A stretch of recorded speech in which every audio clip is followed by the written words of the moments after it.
so easy to learn crochet, kids. Ah, there was a Woobles commercial coming on. I caught it just in time. Hello! Ah, there was a Woobles commercial coming on. I caught it just in time. I was wondering what that face was. And I forgot to mute us. I had all the mics. I was like, Mike. All good. And then that stupid Woobles commercial comes on. Because I don't pay for... Sound check. Sound check! I don't pay for the YouTube, whatever it is. It used to be called YouTube Red, I think. Oh, premium? Yeah, premium. You know something? I don't either. A friend of mine that I love dearly was with me once on a trip, and she was getting so annoyed that there kept being commercials on my YouTube that she's like calls her husband. She's like, "What's the password?" and like signs my account up for it. Yeah, you know, so, my kid. If you're watching, I love you. My kid still pays for it, I think. So I'm kind of like, I need to just log into his thing. Yeah, you can have more than one person on it. Mm-hmm. Yep. Mm-hmm. Hey, LJ. Hey, Janet. Janet is sunny at 58. Ooh. I don't know what the temperature is here. I stepped outside to check the mailbox. It's like 90 here. I got 87. Feels it's like currently 96. 80. Yeah, it's currently 80. We are a little glitchy today. Yeah, we are. I'm sorry, guys. I wonder if the heat has... Hello! Oh, geez. There goes the sound again. Yeah, I don't know. It's Saturday. Who knows? If around here, it could be my internet. There could be something local going on. I don't know. Or the heat. Or the heat. You never know. See, in Baltimore, infrastructure is very delicate. So we never know. Something goes wrong. You're like, was that just a blip? Was that the utility company, the internet provider, or... I don't know. Is there, like, am I going to go outside and there's a giant sinkhole in the street? Because that happens too. Luckily not here, but we have had that problem. Baltimore's got very aging infrastructure. So. Janet, I would much rather have a blanket right now. In the room that I am currently in, it is 80 degrees because we do not have air conditioning on the first floor of this house. Yeah, I do have air conditioning, and it's 77 because I think my AC is not working very well. My window unit it's one of like the 1200 BTUs. Like it should chill the saliva in your mouth, like the boogers in your nose should freeze when you stand in front of it, and it's not. So, I mean, has it been cleaned recently? Well, I did it like the cursory wipe it all out, but I think there's some stuff I need to take out, and I'm not sure if I don't know. I'm not sure what's inside Freon. I don't know. I don't know how window units really work. So, yeah. Usually they often, you just clean the filter. Oh yeah, I do clean the filter. I'm really religious about that. So it's got a warning thing on it that when the filter needs to be cleaned. So yeah. Yeah. Anyway. I've considered because of the heat waves recently, I've considered finally biting the bullet and getting like a mega duty one, at least for the kitchen, for when we're cooking. And you can close the door in the kitchen. Yeah. But otherwise, I mean, I have survived. I'm not too sweaty yet. I was telling Stephanie before we got going that some of you have seen quilt stacks in this room before. What should we call this? Like Mount Quiltmanjaro? I don't know. Whatever tickles your fancy. But the other day we had, I don't know, a cold snap. It was 67 and raining. And we moved some furniture around in here, and I have some more room. So I have some interesting furniture to show you, but I also have like an unboxing thing. Yeah, I can't wait to see this. I mentioned your unboxing on my stream Thursday. Well, this is a different unboxing than you and I talked about because this box came in after we talked about it. The other thing we were talking about showing is upstairs. Gotcha. Okay. So I just have to, Janet said, her husband says, thanks for the cookie recommend. He ordered several boxes and enjoying them. So just to clarify, is this the Selena Gomez Oreos? because LJ's asking cookie. I'm gonna assume, unless you say otherwise, Selena Gomez Oreos. Oh my gosh, I've gotten them at I think Target and Walmart. So I think they're pretty. I don't know about the grocery stores, but they're out there and probably only for the summer, and they're delicious. And I know we're not supposed to talk about food, but you know what? We're going to talk about food today. Great, and I haven't eaten anything yet today. Yeah, well, you saw the Pop-Tart I was having as we were getting geared up. So. Oh, is that what that was? I thought you were just eating cookies. Yeah, he got his at Walmart. Yeah, that's where I first found them. But I also discovered they have them at. I'm pretty sure that's where I got them. Yeah. I also found chocolate covered pretzel ones, but I haven't found those again. So I don't know if those. Wait, were just... chocolate covered pretzel Oreos? Yes, the cookie part is like the golden Oreo, like it's like a like a golden Oreo, but it must have some kind of like I don't know what they put in, some kind of other flour because it's got a taste like pretzels, and I think it's got a little bit of salt in it. So like I don't know if you've ever had the s'mores Oreos. Those were from a while back, but the cookie tastes like graham. I am not an official Oreo aficionado. See, the thing is, I don't like regular Oreos that much. Like, I can take them or leave them. You know, like, if there's a different cookie option, I'll probably go for something other than an Oreo. But when they came out with those flavored Oreos, like, just all the different flavors, like, just chocolate Oreos, you know, those were intriguing. So I was like, huh. And, yeah, I'm one of the suckers that goes after all the flavored Kit Kats during the holidays and all that. So, yeah. I'm easily amused. They're so good, though. I guess. No, you're a traitor. Yeah. You're a traitor. Well, because I don't like plain ordinary Oreos. Anyway, all right, let's move on to something that's. I was gonna say we've got to do things in here before I melt because. Yeah, let's do your unboxing. Yeah. So this box came from a little Facebook auction. Do you remember that auction I mentioned some months ago where I like accidentally won some things at the last minute that I didn't? Yeah. So it's that auction. I did look at it in normal time and then went back at the last minute on purpose. Okay. So this was a while back though, wasn't it? You just got it? Or... No. This auction happens every month. Ah, okay. I just have to find out where the seam is on this box because this box is weird. This is like a very. I know. Yeah, well, so let me show you. This is a Frankenbox. I love a Frankenbox. So like, yeah. So like, she opened the box, but then like added like a top to it or something. Yeah, it's because she didn't have something tall enough. Yeah. Yeah, you gotta love a Frankenbox. You know, you get anything from eBay or some of the smaller dealers, they sometimes don't have like custom boxes. Yeah, I have Frankenboxed before. Yeah, you know, as long as it's safe and secure, I have in the the post office or the carrier doesn't have a fit. You know, like I say, box how you need to. I would rather a Frankenbox than some pretty box that doesn't have enough padding in it and my thing is broken. So let me tell you what potentially the goal is with this purchase. So for anyone that didn't hear on the last stitching glitch we did, I am soon to open my first antique booth at an antique store in Maine. And before you're like, wow, that's far away. It's not, it's an hour. Hi, Robin. Hey, Robin. And one thing now that I'm really on the lookout for is like display pieces that I don't mind selling because I don't mind having maybe like one or two little display pieces in there that are like not for sale, but it really irks me when you look into a booth and there's a ton of not for sale. Yeah, NFS, the NFS stickers. Yeah. Oh man, she's packing peanuts. Okay. I do draw the line there. I like a good packing, but oh my god, the packing peanuts they're just evil.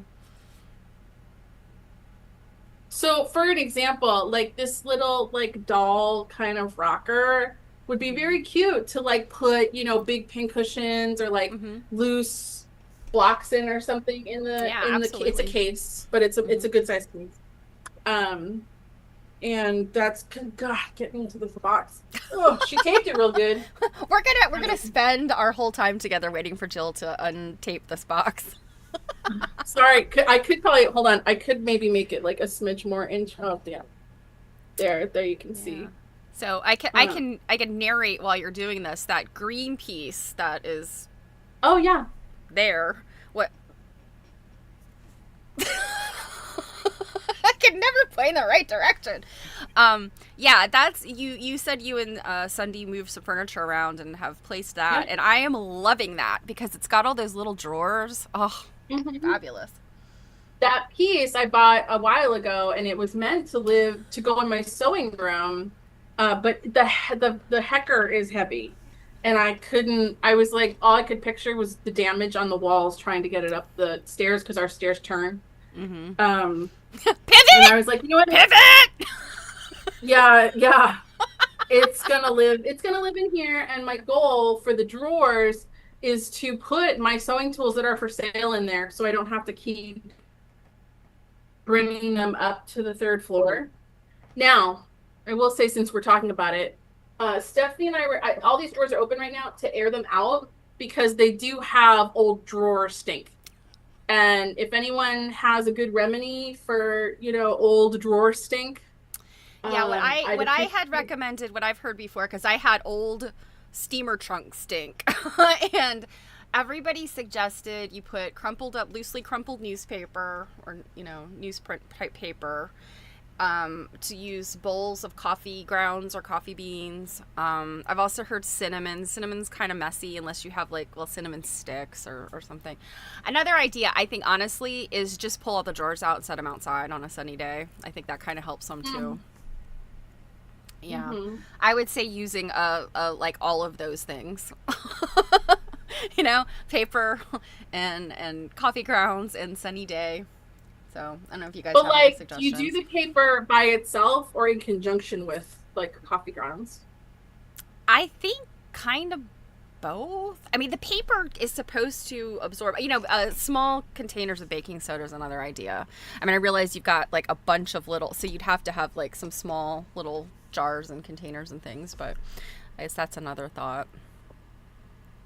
I mean, upstairs I have 7,000 salt cellars, Yeah, so yeah. You just set I one in can do each paper. drawer, you put a little bit of baking soda. Yeah, I mean, I think the goal is to absorb any humidity, mildewiness. Yeah, it Oh, just, you know what it smells like? It smells like antique barn, yeah, is what it yeah. smells like. So Janet said Featherweight Shop had a product that removed the smell from my Featherweight case. Yeah. Oh, Oh, the smell from a case. yeah, you glitched for a minute. But yeah, I know I've heard of that stuff. And so with featherweights, there's two things going on. You have that mildewy wood smell, that old wood smell, which honestly I think just a little bit of it, not overpowering, but just a little bit of it. There's something about it that's just comforting. I guess because it's my grandparents, It's nostalgia. yeah, all of their furniture smelled like that. Even if it wasn't super old antiques, it all smelled like that. I mean, my grandmother cleaned obsessively, but they still had a lot of antique furniture, and it always had that. So I think a little bit of that scent's not bad, but yeah, I feel like anytime so with featherweight cases, it's that old wood smell, but also the featherweight cases that most of them, unless they're those rarer ones, they have that black and I think it's a paper covering, but it's glued down with hide glue, and hide glue turns into a real stank when it gets old. It's what gives the old wood smell of featherweight cases that animal stink. I mean, it sounds like a small barnyard animal's been living in it. And that's the hide glue. So whatever that deodorizing product is, it's doing twofold deodorizing. So it might be something to look into if it's not too expensive. I've also noticed too sometimes with the featherweights, it can be like a rancid machine oil smell. Yeah, yeah. But I Like, think if it's been it's that, yes, if it's been closed up in its container and not used and aired out, I think it's just well, or if someone had a can of oil in there that went yeah. It's yucky. it's a stink storm. It's a multifaceted stank. It's a multifaceted stink storm, so yeah. But yeah, that's a product to look into. I'm not sure what it is, what they use, but I've also found, I don't know if you guys knew this. You've probably heard, and I believe I gave you some of it as a joke, but also for real. The company Poopery. Oh my god. I forgot. So to back up and realize you guys that I'm not like some kind of psycho that gives like poop stink spray to all my friends, but I made Jill a sort of a reproduction-esque privy bag, and I put a few. I don't know what I put in there, but the one thing I put in there, because it's like you don't give people any kind of vessel, change purse thing. You put something in it. Like that's, I don't know. That was something somebody once told me, and I've always, Yeah, tell your friends they stink. So anyway, I put the Poopery in there, like a little thing of it, just to be funny. But actually, that company, the stuff they make smells pretty good. And I bought the cat litter one because even though I'm like obsessive with my Robin says I love Poopery. I'm obsessive with my son about scooping the litter box. It's still, the litter boxes are out on our sun porch. The sun just beats down on that side of our house. We don't have air conditioning out there. And so it does, like, you don't scoop for a day or two and it's like, ugh. So I bought their Poopery cat box and it smells good. And I'm like, can I use this for other things other than the cat box? So it is a suggestion. Poopery makes a nice line of good smelling stuff. I recommend it, and I think it's essential stuff. Well, yeah, I mean, it's just I guess they're trying to go after the Febreze market, but I think they use botanicals. They use like essential oils and things. So, C. Robin says, I didn't know they had a cat box one. You have to tell your daughter. Yeah, it's and I think it might. There's the small spritz that I think you're supposed to spray the box with. I bought it at Christmas. I think I put it in my own stocking because I was like, have you unearthed something? Are you talking about poop? Yeah. Are you done talking about poop? Yeah, I'm done. I have unleashed. You know I can extemporaneously talk about just any old damn thing for. Well, I have unleashed the first item. All right, let's go. And this is like a set. Mm-hmm. Okay. Mm-hmm. I see wood. It's a little pie safe bureau type thing. It's a little like doll commode. It is so cute. Oh my gosh, I love stuff like that. Look at it. And look at the little like handles on here. Abe's trying to get a look. Babe's like, that is my size. I have many things that could go in that little doodad.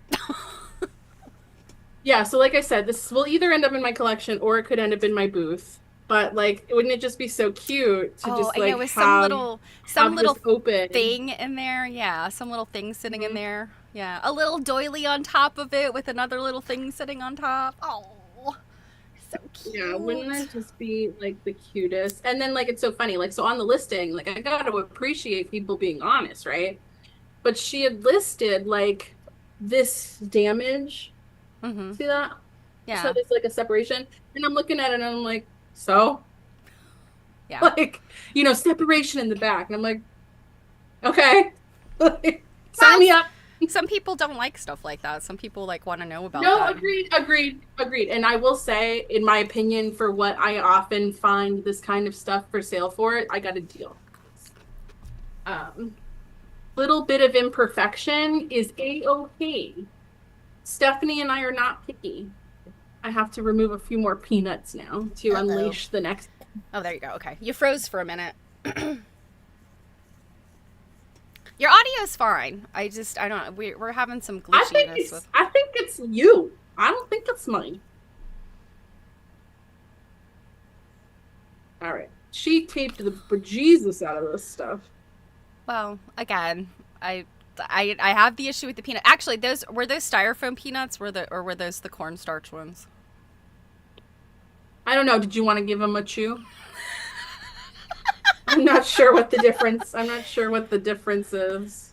Yeah, I think those are the cornstarch ones.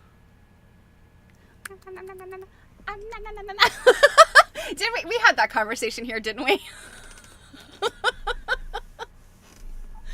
Just Yeah, did a that's why I little, was little cheese seasoning in them. It was actually they're Cheetos. it was actually the last time I won something from this auction.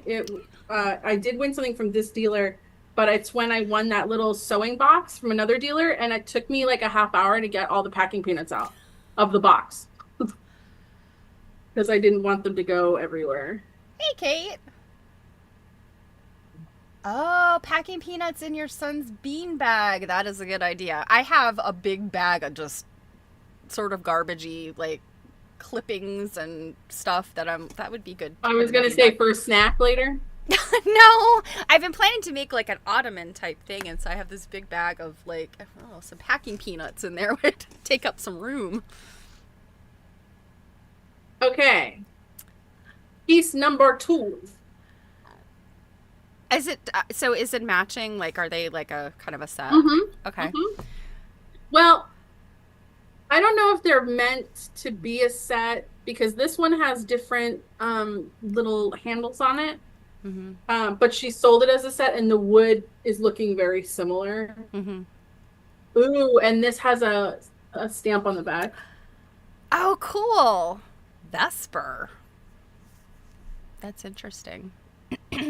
But you know, these little So drawers in cute. here, So and it cute. has little like Little labels. papers. Oh my gosh, little paper. Oh goodness, that is so cute. So Babraham says, "Woo woo woo woo."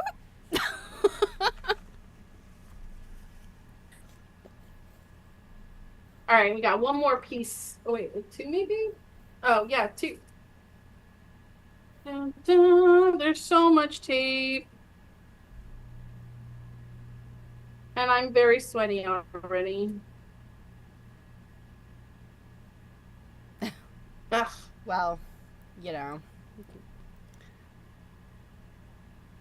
unboxing is it's a sport for sure.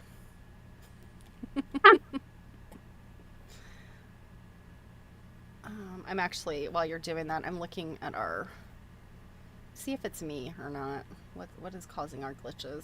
Hold on 1 second. Honey? I just heard him. I was going to ask him to go check if it's us.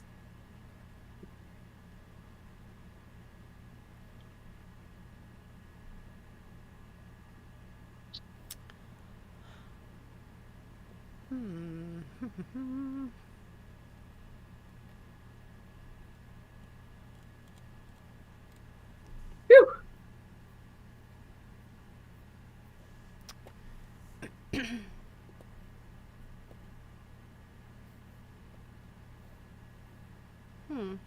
mean, bless her heart. She taped the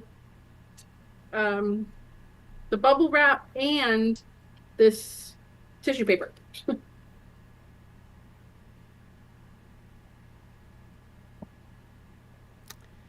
Yeah, my stream settings say excellent connection, so.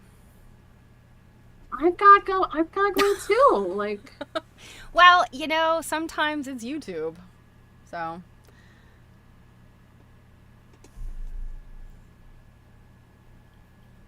yeah, YouTube decided last night it didn't like us very much right now. Oh, yeah. YouTube's being a turd, you guys. Sorry, YouTube, but it's the truth. So here's the last piece. You know, I was gonna say that little rope bed that you got. Was it was when we were in Pennsylvania. I was gonna ask you, oh, Yeah. are you gonna put that in there? But no, you have a matching bed for that set. Well, but see, here's the thing. If I decide that like this set's gonna live in my collection instead, then maybe I do the rope bed instead. or I just like cycle things out. And then we got one more piece here. So Abraham likes the bed, but he guesses he's much too tall for it. Yes. And then here is a little ticking mattress. Ah! How cute. with a little pillow. Is it a bolster type pillow? Yeah, it's a long one.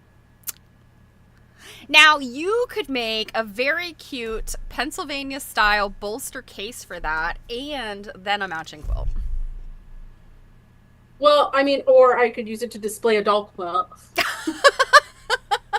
But also, you need a tiny little bolster cover that matches it. A bolster case. I mean, come on, Jill. Yeah, well, Stephanie, get on that, okay? I'll let you play with my doll stuff. Okay. Well, I mean, speaking of, I have been working on some new garments for Abraham. There you go. There's all of them together. Oh my goodness, so cute! Yeah, it looks like the two, I don't know what you call them, like the chest of drawers and then the other little thing. They do look like their little scroll work or whatever on the bottom is different. Yeah. But so close. I mean, it could almost be... Oh yeah, close enough I couldn't care less. I also think actually, wait, the receipt's right here. Do you want to guess how much I got this for? $100. Think of how much we usually see just the doll hutches for. Yeah, like $100. $200. 90 for the set. That's why I was like, yeah, well, yeah, that's truly not bad. Those look like they were in very good condition. So yeah. Well, when you consider that often in antique stores we see this, yeah, or like, similar for like $200 or more dollars. 100, yeah, exactly. Yeah. Yeah, so that breaks down to like $30 per piece. Mm-hmm. Yeah, I am very pleased with those. Now, I think maybe I will migrate upstairs to show you the original unboxing we were gonna do. Yes, that's the one I know about and the one that I plugged. Well, yeah.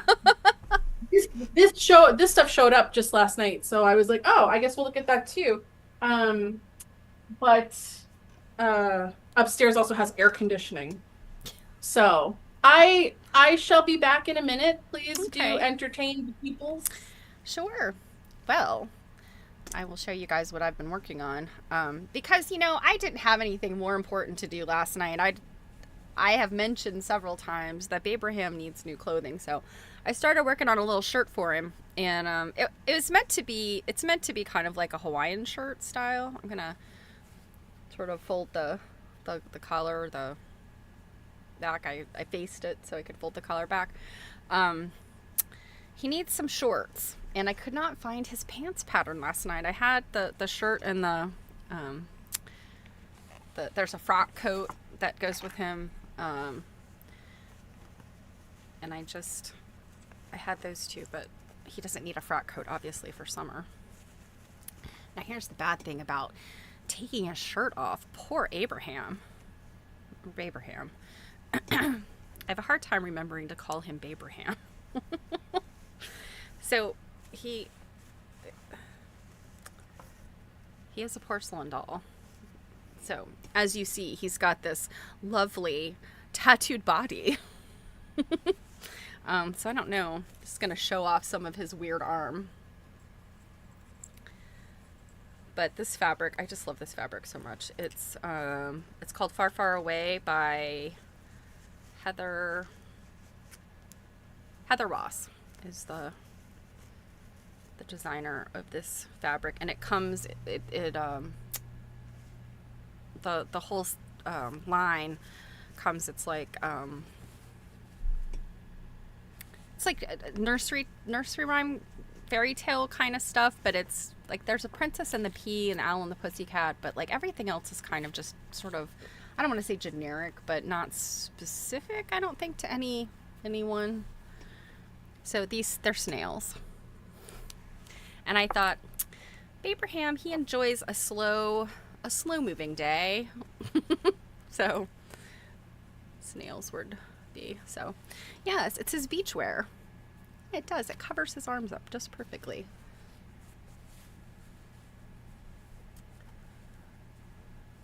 I am so jealous, Janet, of your cool weather. And Kate, I know you're up there north too. You're probably having some very nice, comfortable weather. I don't know, when it's breezy and cool. Yeah, so I'm hoping that England is going to also have that kind of cool weather. They're supposed to. But if you guys remember a couple years ago, Birmingham, at least, well, I mean, I think it was all of that sort of, what is it, southwestern central England, they were having terrible, like extremely hot weather, and it was during Festival of Quilts, I remember.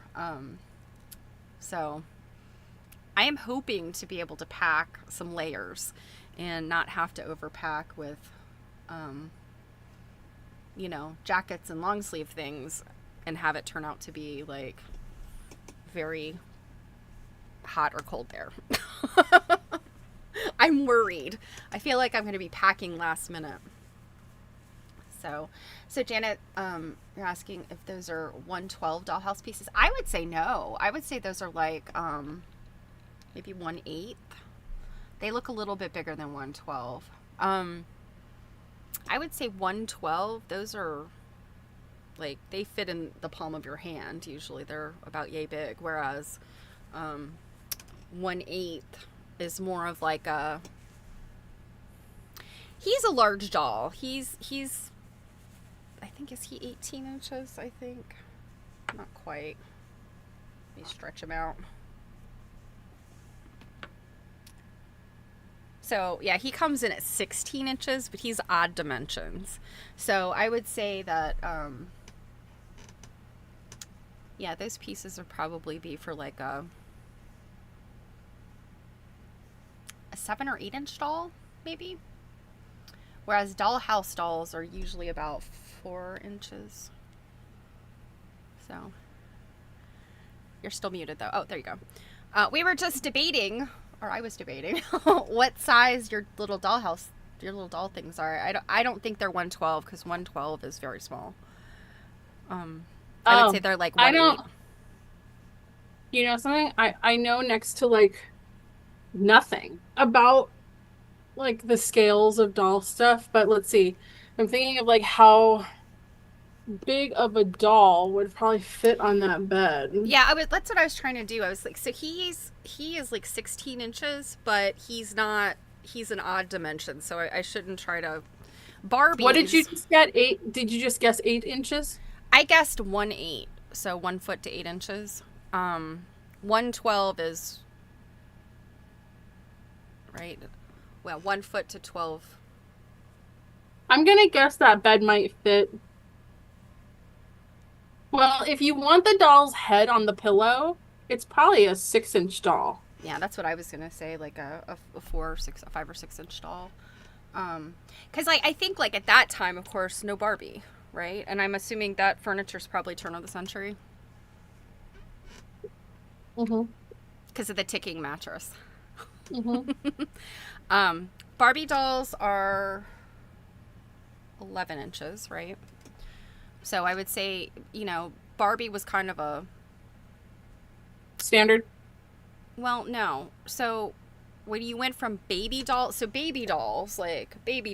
those could be any size. Like my mom had one. I think that my grandmother threw it out. But it was almost like an infant size. Like it was pretty big. And then they would have, like baby-sized babies.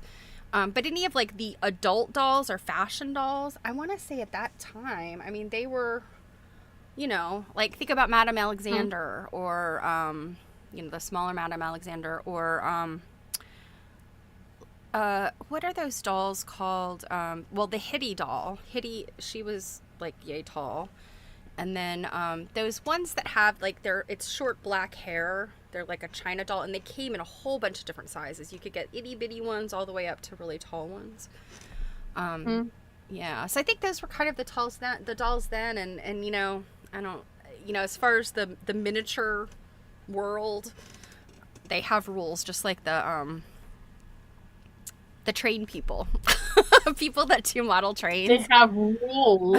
Yeah. What are these rules? Well, I mean, 1/12 means 1/12. If you're going to do miniatures, and actually, it's interesting. Our friend Barb Garrett and I had a little conversation about this because she does make doll quilts. And she recently did her program down at the Virginia Quilt Museum. I missed it. Like, we missed it because we had other stuff going on. I think she's going to be doing it up in Pennsylvania, so fingers crossed we'll get to see that one. But she and I talked, and she says, I don't make miniatures. I make doll quilts. There's a difference. Like, a miniature is going to be, you look at the big size thing and you shrink it down by a specific mathematical formula. That's miniature. Whereas a doll quilt is, look at a quilt that may have, 25 blocks or 50 blocks, however many blocks, and you take a certain number of those blocks, like 6 or 9 of them, and you shrink them down, you might simplify them, and that becomes a doll quilt. So, and as we were looking at, on my stream, we looked at Miniature Quilts magazine, which apparently published for a while. I only had a couple issues of it. But they call them miniature quilts, but really about half of them are miniatures and half of them are doll quilts. They're not the same thing. So, yeah. And I mean, to most people, it's like, small is cute. I'm one of those people. I don't care, like, I love to play with my toys and my weird things. And I don't care if the cup of whatever or the bowl of soup or the little furniture is too big or too small, like, whatever. It's all fun. If it's a Phoebe dog that can pee on the roof of the dollhouse, it's okay. Exactly. Yeah. And not to trash the miniaturists, because the things they do and what they seek out are so amazing. Looking at all of that little intricate finery is just, it blows my mind sometimes. But, from the perspective of just like joyfulness and playfulness. Yeah, not everything has to be so precise. Yeah, I think that, those dolls' houses, I think they used to call them baby houses, like 1600s, they call them baby houses. And they really were about, they weren't playthings. They were like a work of art, kind of. And I have much respect for that, but you don't play with those things. You look at them in awe. So, yeah. I am in some air conditioning. It's not super air conditioning yet. Like, it only got turned on like right before we started, but it's still, there's a fan blowing the air conditioning at me. So that is a significant improvement. But anywho, all right, so I recently bought a couple of auction lots from England, and it was too soon to make stuff for me.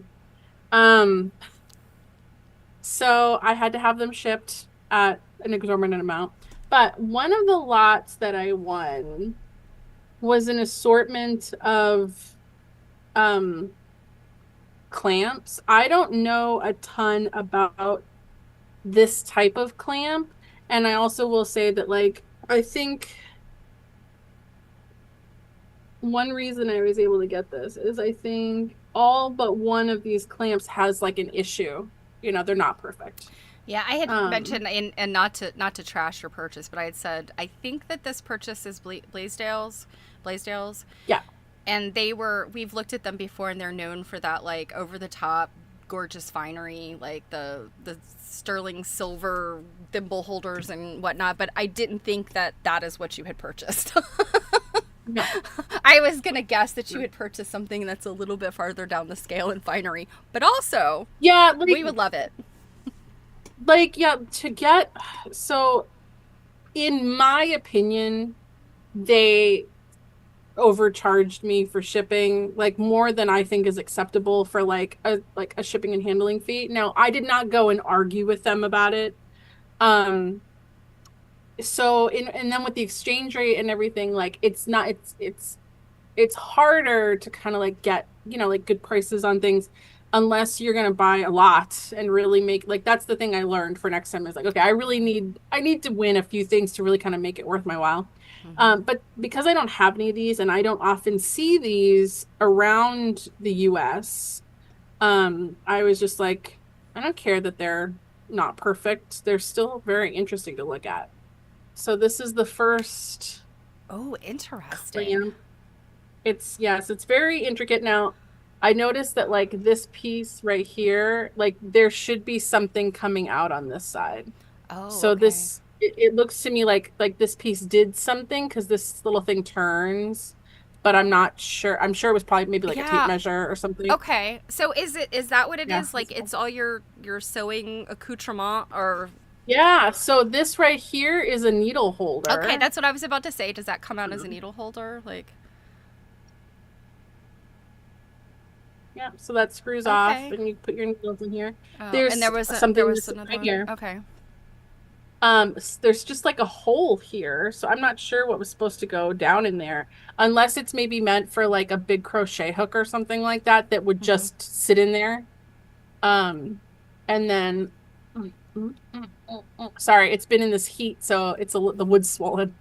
And then this big part here screws off, and you got a pincushion. Okay, I was gonna ask, cause where's the pink? And And then this part here, is that a thimble holder? yeah, also screws off.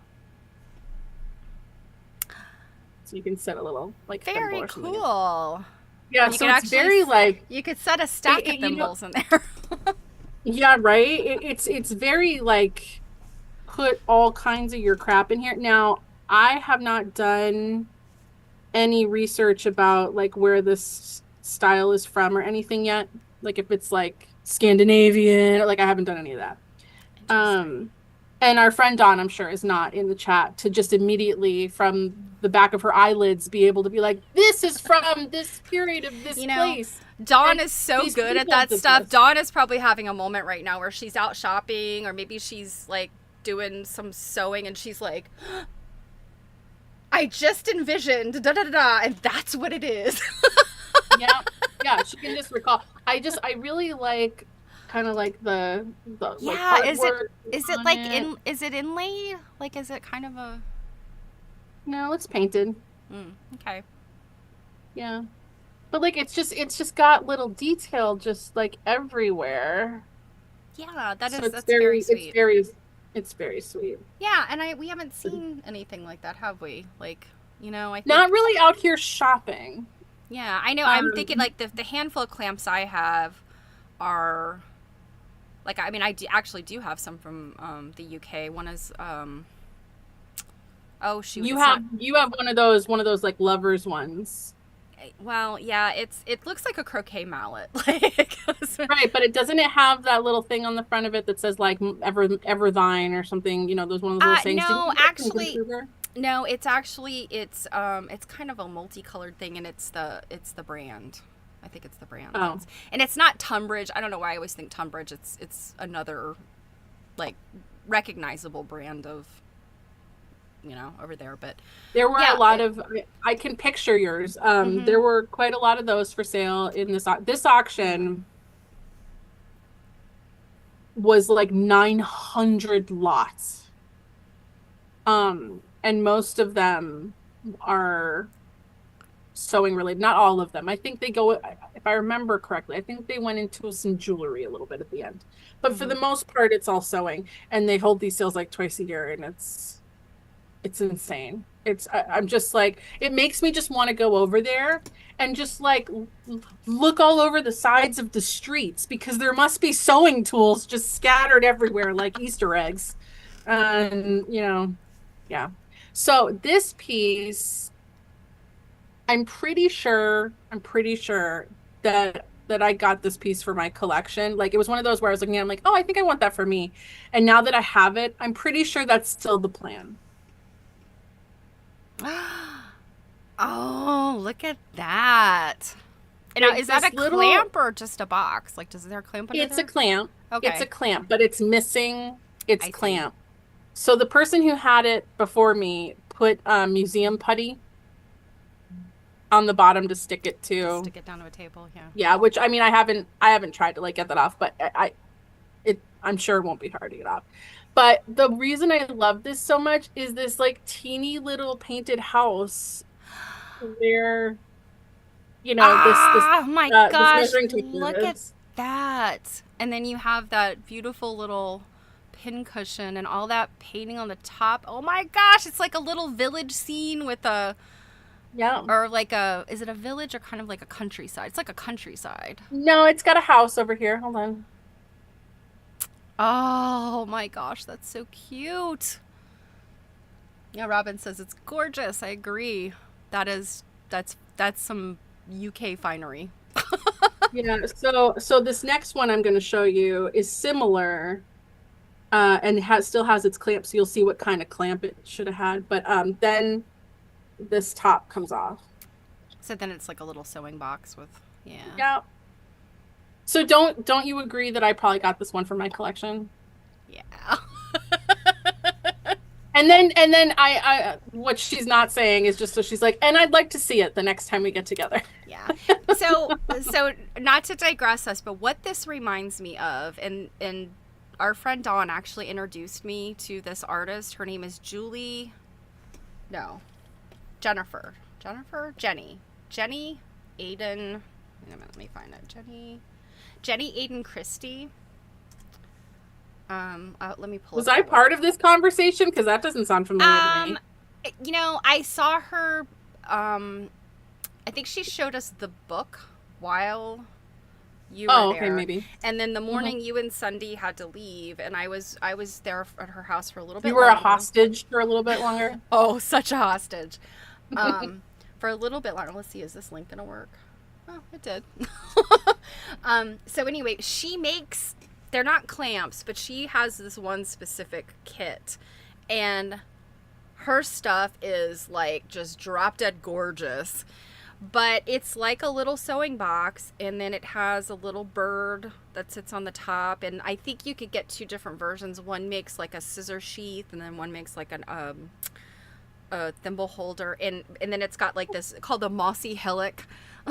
It's like a little pin cushion. That is what those remind me of. And I mean, like, what a... Oh yeah, I remember seeing this book. Yeah, let me share my screen just real. Oh, actually, no. I have to do that's that. really cute. So I just noticed too, I'll just Steph, that your link did work, and there's links in the description. So they must have approved my thing overnight that I had to do last night. That pissed me off. Yeah. So, but you see what I mean? Like, I just pulled this into. I'm not sharing it with you. I'm just sharing it with through my screen. But it's a little bird, and that's all embroidery on it. But this is like a little sewing box under there, and you see where its little scissors go, and so cute. And it's the same. That's very cute. Yeah, it's the same kind of thing. I think that this sort of European style / UK style needlework things. Wow, can you imagine someone finding these boxes 100 years from now? I know. Yeah. How much does it say? Like, how much are these things? So well, let me pull it back in. So they're actually, well, I think she might sell some of them ready-made, but I mean, like, we're talking not cheap. Custom. Yeah. And the book, I really want the book because the book actually, so like the book is 45 pounds, which I think it equates to about $60 for us. But I think the book gets into kind of a little bit about how these are made. But the kits themselves we're talking a couple $100. Let's see, here we go. Embroidery kits. And she does a thing where she does like a sort of drops, like they're always out of stock. You put them in your cart, and then she has you on a list, and then when it's available, she charges you. Interesting. Yeah, so I mean, just this kind of stuff. This Elizabethan peacock gauntlet, and this thing is like I don't. It's not just a glove. It has some kind of needlework thing to it. But I Okay, mean, so just this is a kit that like you make yourself. yes, with all, and apparently it had. I mean, there's like, here's the mossy hillock, which is separate from. Why isn't it giving a good picture? Well, anyway, that's the sewing box. Like, that's separate. So that is 79 pounds. And then I think the little bird. Let's see. Sorry, I'm scrolling fast. Oh, I see. Like, that looks like she's got some new things in here. I could look at this thing. It's a lady slipper embroidery kit. So some of this stuff it's just decorative embroidery. It's, they're meant to be little scenes, but then these kind of things. This is a peacock etui, so it's 195 pounds. So that's it's about 300 US, I think. That is a very dangerous site. It really is, and yeah. But if someone was looking to give you like a really nice gift, well, it's heirloom. Right? It's not the kind of thing that you're just gonna throw in your your basket or your bag, and that's what you use, like the cheap your cheap stuff. This is something like really fancy and nice that you put on a shelf, and that's kind of on my wish list right now to obtain one of those and make it. But yeah, like she has like the legs of the birds are cast brass. Like she has artisans that make all these components and stuff. So, but my point being, that's what these remind me of, that level of craftsmanship that these earlier needlework tools and I don't know, what do you call these things, like accoutrements, Yeah, like, accoutrement. So anyway, I took this down a little bit. I often say accoutrement, like sewing accoutrements to people, because some people, when you say sewing tools, they just think of like, I don't know, scissors, pins. Yeah. Yeah, like they don't. Well, they don't think of anything like worth collecting. But to them, because accoutrement sounds a lot fancier. It's French. Yep. So here's the next one, which is a little more beat up and not as fancy, but it does have like this really pretty scene here. Yeah. And obviously this top screws off. But this one still has its thing. Its little peg, its little thumb screw. Yeah, so you can see like what's missing here. Gotcha.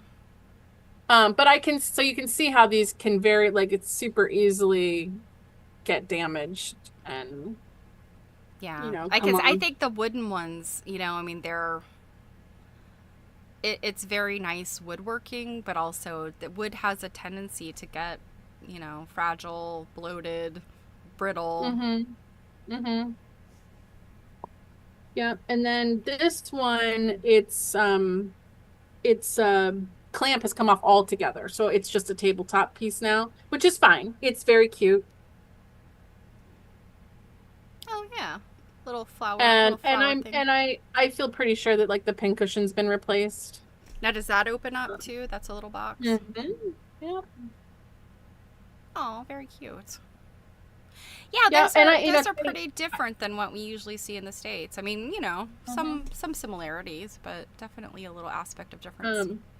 But yeah, I thought that just because of the size and everything, that this is perfectly cute and functional as a tabletop. Yeah, for sure. Little piece. It kind of reminds me of its size because of a Russian nesting doll.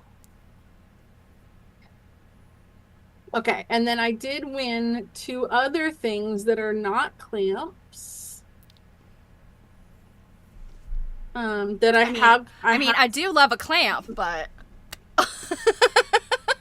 these are tape measures.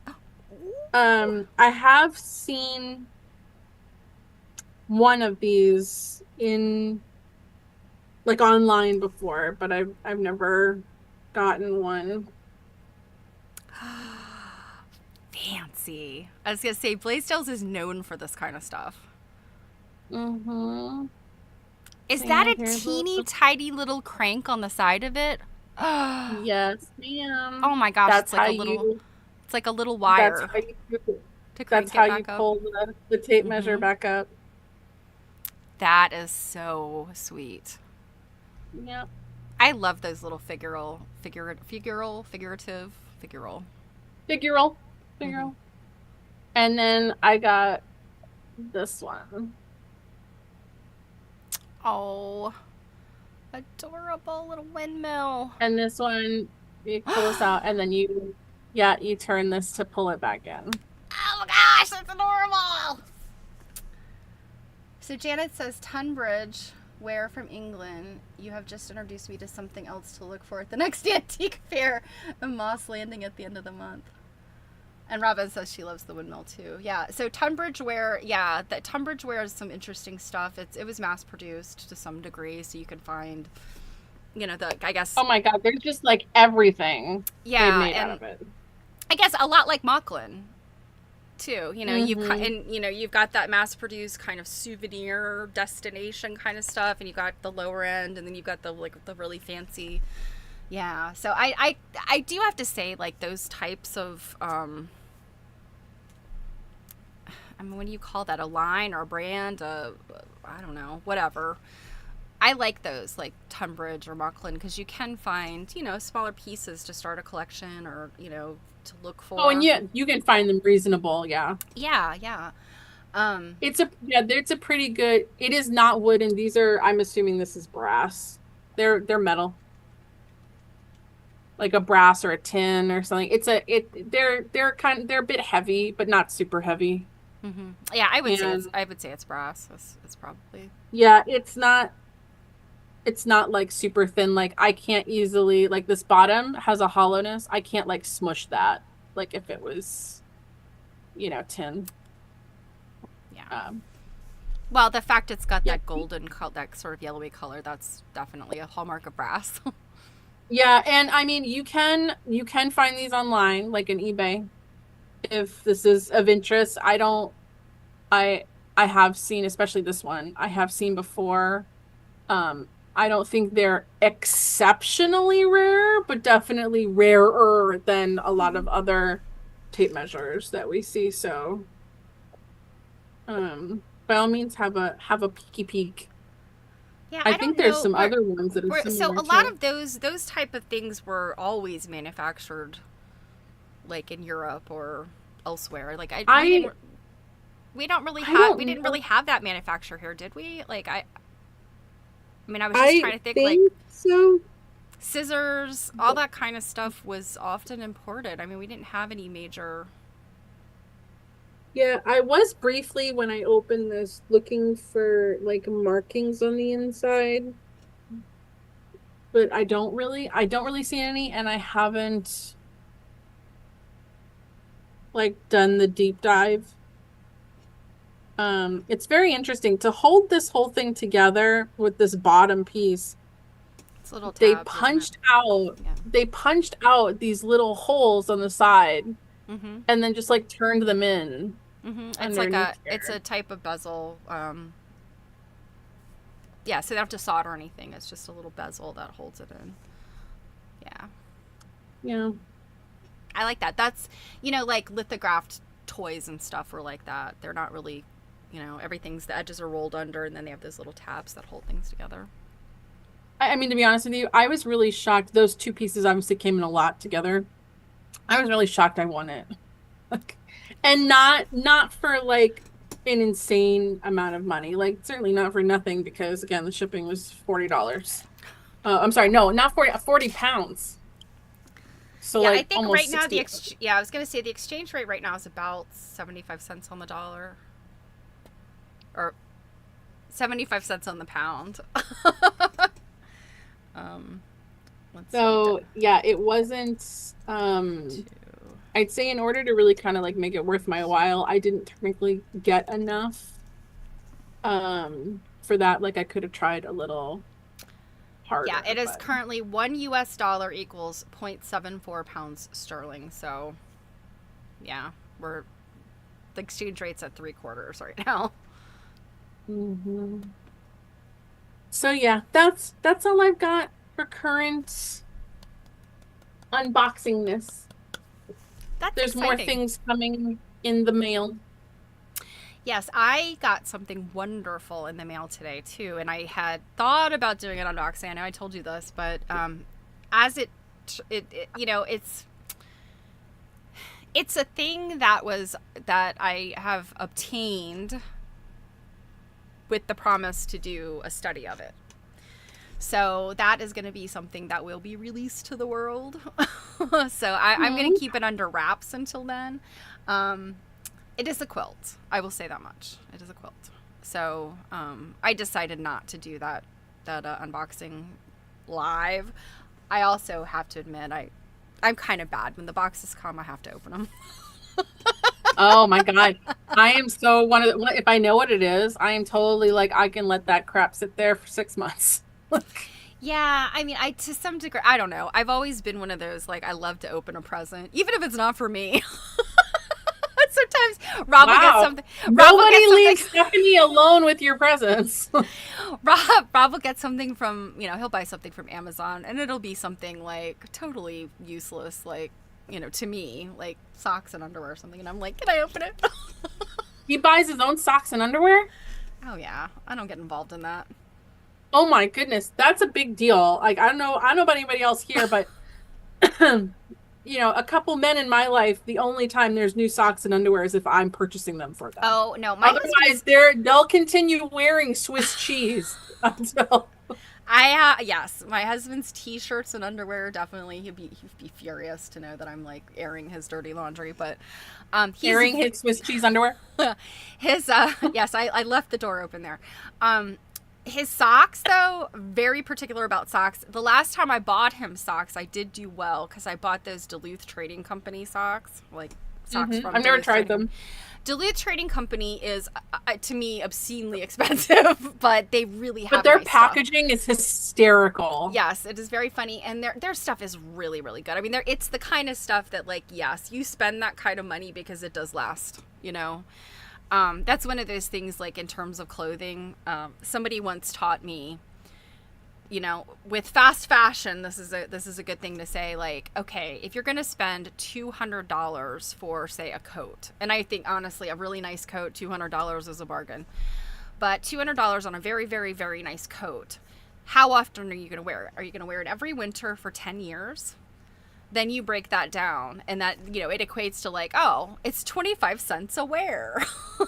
Whereas if you buy a $50 junky coat from like Shane or Forever 21 or whatever, and you can only wear it a couple times, well then, yeah, was it $25 a wear? Or did you wear it once and go like, I look like hell in this and it doesn't fit right?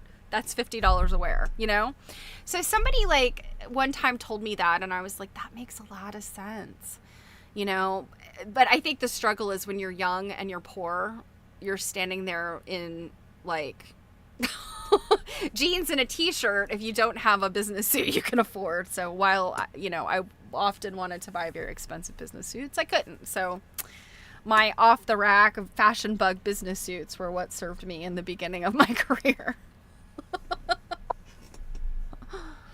Did you say Fashion Bug? I loved that store. We had a Fashion Bug and a Dress Barn. Yeah. I really like Fashion Bug. Yeah.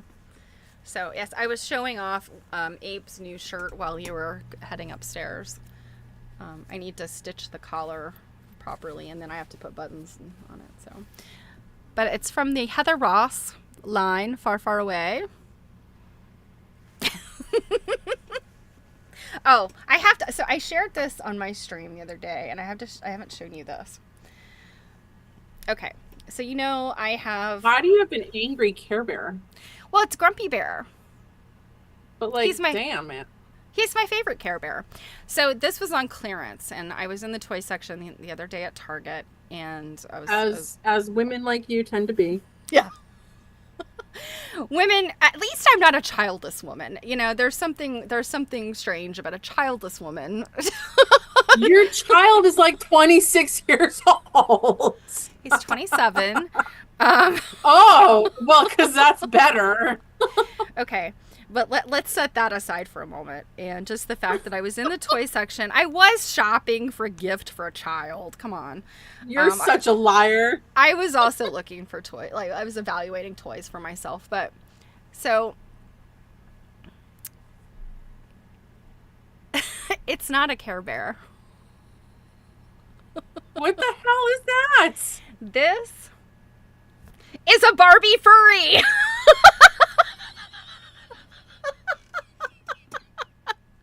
Did they just run out of ideas for Barbie? Is that... No. So, every summer, and I have a young niece. I have several young nieces, but they've grown. So not all of them are into Barbies and dolls anymore. But and then of course I have a child, and so over the decades, I've always watched these things come out, and I'm always like, do children really like to play with that crap? It looks sparkly, right? It's fun. You're like, it's a mermaid. It can swim on its own, and it's Barbie, and all this stuff comes out, and it's always like, yeah, that's fun. Janet, that is disturbing. Exactly. So I ran across this, and then I looked these up. So right now there's this color reveal Barbie, and they come in like a tube, and it's like, and it comes with little packages, like all the clothes and things are in little packages and things. So it's exciting. You get to reveal all these things. Color reveal? Color reveal is like, that one has like, I want to say it's got like a brush that you put in hot water and you brush the hair and it changes colors. Like, that's the kind of things I expect. I think this does it too. She's got like a hair streak that I think you can put hot water or cold water and it changes color. So this is obviously the color reveal Barbie they've put in a mascot suit. But the thing that disturbs me a bit about this is the Care Bears are not the only product that they made. There's the pink bear, the one with the rainbow bear, or whatever. That's the like really well-known Care Bear. And then I think there's Lucky Bear that has the 4-leaf clover. In any event, Care Bears are cute, right? It's, you kind of see this like Care Bear, Barbie, whatever. This is kind of disturbing, but this is a cutie reveal. The cutie reveals have a whole bunch of animals. And I mean, like, there was the Jungle Collection, and that was an elephant and a giraffe, and a toucan and a monkey. And then, never mind, there are elephants and giraffes aren't in jungles. But, and then there's all these strange, like, I guess it's a Japanese influence one. So it's like cat wearing a red panda costume, but it's like a Barbie on a Barbie. Anyway, long story short, what I'm saying here is culturally, you've got mascots, sport mascots, and like the the Disney characters, that wear these fursuits. And to some children, they're scary. My child, he had issues as a child with people in mascot suits. They're just they're disturbing. And then you have furry culture, which I don't know how much you know about furry culture. I know more about it than I want to. Some of furry culture is simply, young people that like to cosplay and, they're wearing their favorite characters. Maybe it's a dragon or some kind of like character. I don't think they're called furries, though. Aren't those just called cosplayers? Well, I don't know. It kind of all falls under the furry umbrella when it's an animal and it's, not a sports mascot. I don't know. It's not my culture, okay? It's not my community, so I only know what I'm saying. But, so some of the furries it's cute. It's a costume. But then there's like this furry lifestyle and the people that kind of live their fantasies out this way. And I'm not here to yuck anybody's yum. Like, if that's what gets you off, if that's how you enjoy your time, I mean, we go to quilt conventions. This took a turn. I know, but that's my point. Like, we go to quilt conventions. People are probably like, what the hell are these women into? But this just screams furry to me, and furry conventions are not something that are child friendly, okay? They're cute. They're strange, but people are wearing these kinds of costumes and having adult time together. And I just think that like, And you know, this is, and of course you guys are maybe going like, get your head out of the gutter, Stephanie. This is a child's toy. But children get exposed to so much stuff today that I am very hard pressed to think that most children wouldn't see the connection. In fact, there's a true crime thing, because you guys know I love the true crime. And I want to say I was on Oxygen or Sundance or something. Apparently, a bunch of furries solved a crime. So, which is awesome. That's fun. That's cool. I'm going to watch it because I want to know, was it at a furry convention? Was it at Comic-Con? Like, what'd they do? But surely children are going to see that commercial and they can draw parallels between this crap, you know?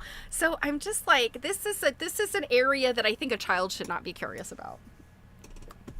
I'm just saying. And apparently not a Stephanie either. Like, well, so I bought this, so some innocent child does it.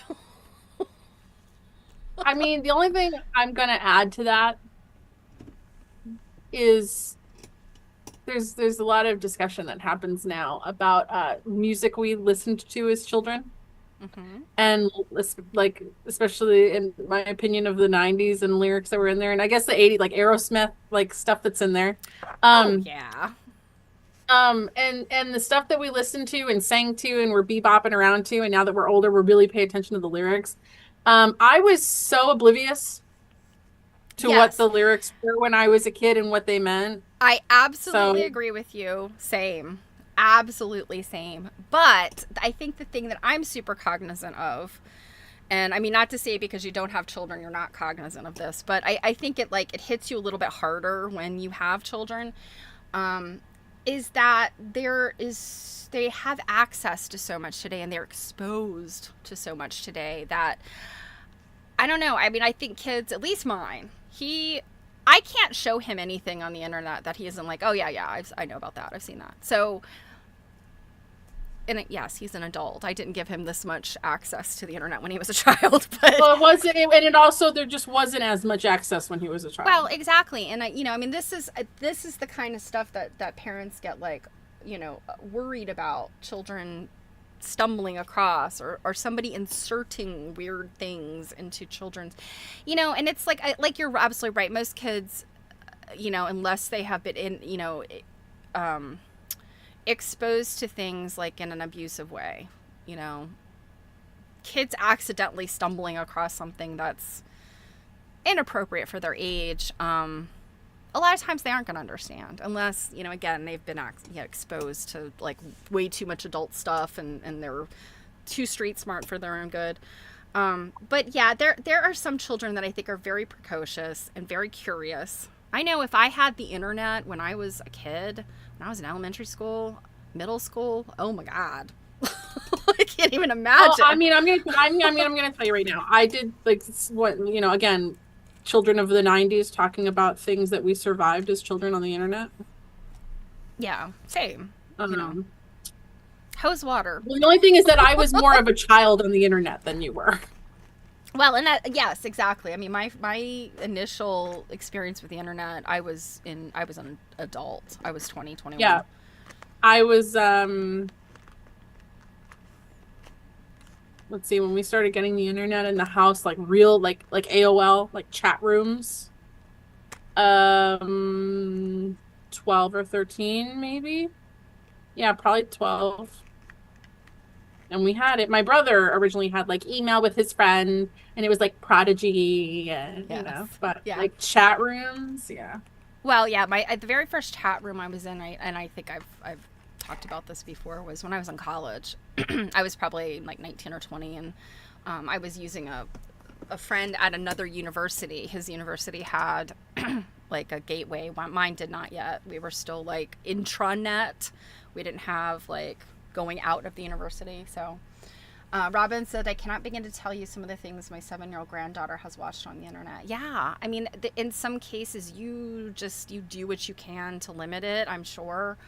You put all kinds of, like, I mean, I know people that have like no screen time after X hour and things get turned off, and you have the parent parental control. The parental controls. Yeah, I mean, you do your best, and But kids are going to be kids. I mean, I think about some of like the just very innocent things from my childhood. Like my mom would do everything she could to hide the Christmas presents. Always found them. So it's like kids are just inquisitive. Some kids are just super like they want to know. They see something and they're like, I want to know about that. Something's being hidden from me and I need to know about it. So yeah, it's a whole different world. And that's just why, like, this, as cute as it is, and of course I couldn't help but buy it because it was on clearance and I would not have bought this at full price, but it was clearance and it was a weird thing to put in my toys. And she's going to come visit Babraham. Babraham's, So what, like give Babraham nightmares? No, Babraham is starting to build his own village and he's going to have like a quilt gossip soon. She'll come to the quilt gossip. So there, I also have a Monster High girl or two that can that can come. But I mean, I collect these things as an adult just because they're fun and weird and silly. I also just wasn't expecting it to turn into like a PSA about like furries and children's access to furries. Well, but I mean, I think this is an important question, and in particularly with AI. And I mentioned this the other day, and it was one of the catalysts of showing this on my stream. Is that they're talking about, so OpenAI, which is the one of the big ones. It's that's where ChatGPT is from. They have a deal with Mattel, and they're supposed to be putting chat access or something in some toys or with some toys. I don't know. Ooh, nobody knows exactly what it means. Nobody knows yet. Do you remember in the 90s when they came out with Furbies? I never had one, but yeah. And then there was like this whole big thing about like people like throwing their Furby away because it would just randomly start talking at night. Yeah. And stuff like that. Or Teddy Ruxpin. Teddy Ruxpin was a little closer I had Teddy Ruxpin. I was a little too old when Teddy Ruxpin came out. It was sort of for a younger set, and then it was obviously still around when you were little, but yeah, I mean those are the kind of things that people worried about then. That stuff is benign compared to what, and I just, I mean, all of my experimentation with AI, you got to have some serious guardrails around something like that. And I don't understand, like, what value does it bring to children? It doesn't. They don't need to be talking through their toys to whoever, a large language model. Or whatever's on the other end of that thing. And again, like, I mean, it would make me nervous because anything like that's attached to the internet is hackable. Well, exactly. That's why I do not have an Internet of Things. Like when the Internet of Things came out and people are like, oh my God, look, my refrigerator can talk to me and tell me when I'm out of milk. You know what? My eyeballs can tell me when I'm out of milk. I can open the refrigerator. My eyeballs will tell me I'm out of milk. I don't need the refrigerator like reporting back to whatever. Yeah, like that is unnecessary. And I just don't understand, I am such a proponent of AI and how it can help us. Like I'm leaned in, you guys, I'm all bought in, but there are absolute limits, like I'm all into flying cars, but kindergartners will not have driver's licenses, like there's like, we have to be thoughtful, I think. And I think that like the rush to, especially with AI, the rush to incorporate AI into every single aspect of our lives is problematic at best, and absolutely catastrophic at worst. And just because you can doesn't mean you should, right? I mean, that's just, and I just think that these days people don't, it's a like, oh, I can, so I'm gonna. and we've kind of lost some of that. I don't know. I'm ranting now. Yeah, I mean, Janet, bless your heart, but I can't. I wouldn't even have an Alexa in my house. Nope. Yeah. I really don't. The only place I've ever used Siri is in my car because she's in my car. I can't do anything about it. Like it comes, that's how they come now. Like, yeah. And I'll use her to make a phone call.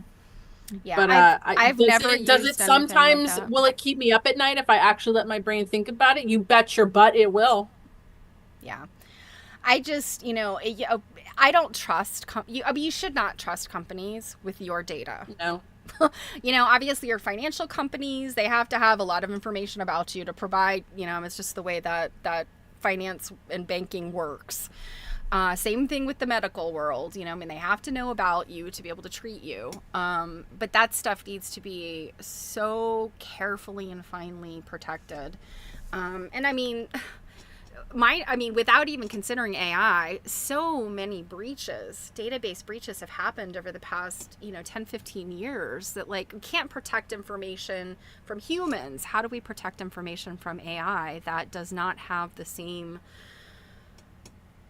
it doesn't have the same ethics. It doesn't have the same it doesn't have ethics. It doesn't have humans morals. don't have those either, really. Right, so. Right. But, just the way that AI and large language models work, they don't have any, they don't have common sense.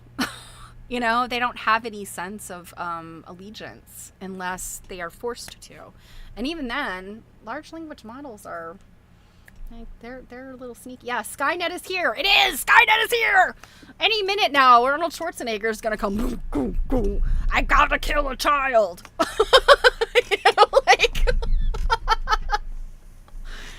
So... Steph, do you have anything pleasant to talk about? Yes, I was about to say I'll change the topic here. I do have the gloom and doom. Look, what is in Abraham's backpack?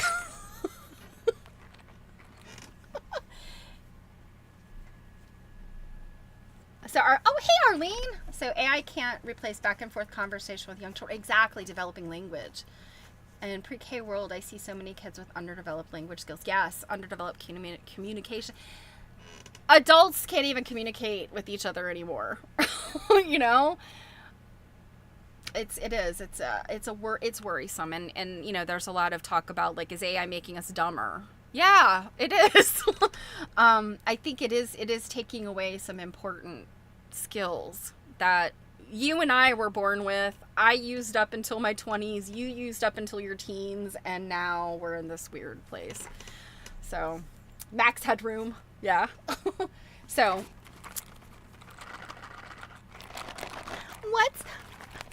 I'm doing the Woobles thing. What's behind backpack number 1?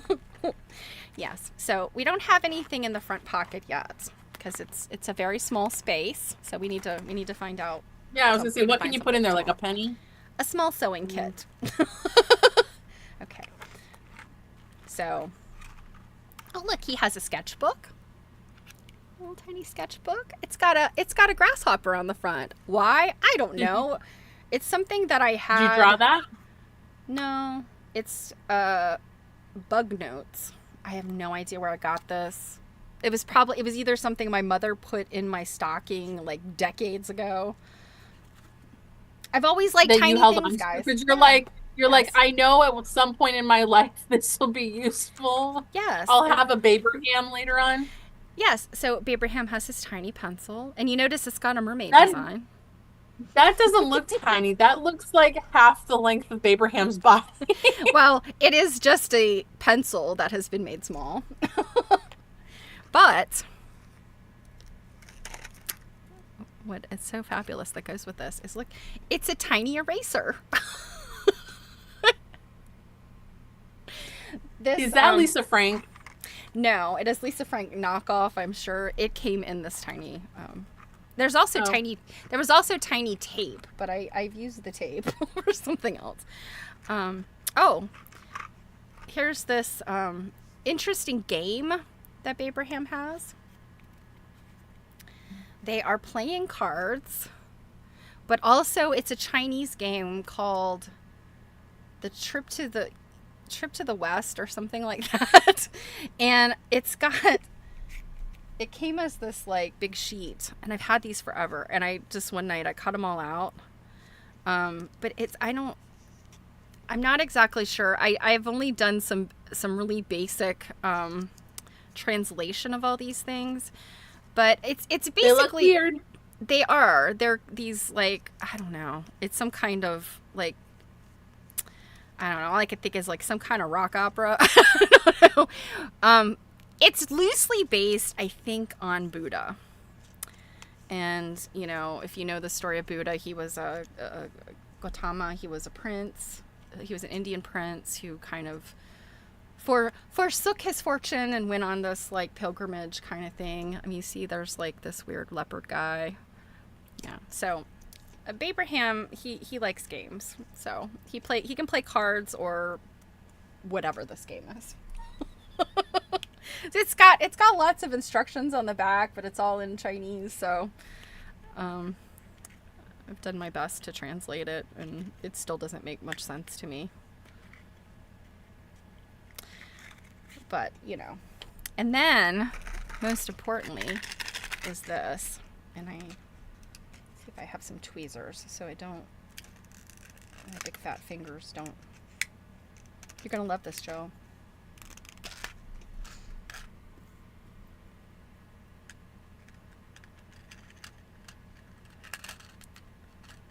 Oh, come on now.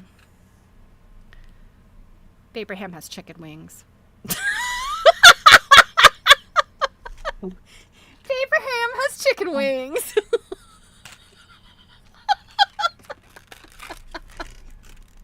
You're a weird lady. I'm really hungry. I know, I am too. I'm definitely gonna go out and get some chicken after this. I think Dave's hot chicken. There's gonna be a visit, but yes. It's funny. Sunday and I have a dinner date after this, with another couple, and we're either going to, like, I think the place we're going might be like Chinese food. It's that, or maybe it's Thai. I forget. I think it's Chinese food. I'm really gonna want it now. Is that now I'm sitting here, I'm really like, if it's not Chinese food, could it be Chinese food? Like, I think that's a good idea. Is that a laugh or a cry, Robin? I'm not sure. Oh, and obviously, Abraham's oven mitt, because sometimes he can't walk around with two left hands. He's got to hide the one. He's got to hide the one that should actually be a right hand. I mean, I think you guys know this, right? He's got two left hands. And that is because Robin said it might be both laughing and crying. So Abraham used to be he was a Shackman, a B. Shackman doll kit. And these were very popular, I guess in the 80s. Was it 70s or 80s? It would have to be after the bicentennial, I'm guessing. But it's, you would get the arms, this head part, and then his legs, and then a pattern for the body part and the clothing. And, you know, you get instructions for how to joint them and all that stuff. And I put wire in him. If I make another one, which I will, because I have a box of these, I think I put better wire in them. But I have a couple of other Abrahams. I think I have two more Abrahams. I have some George Washingtons. Why?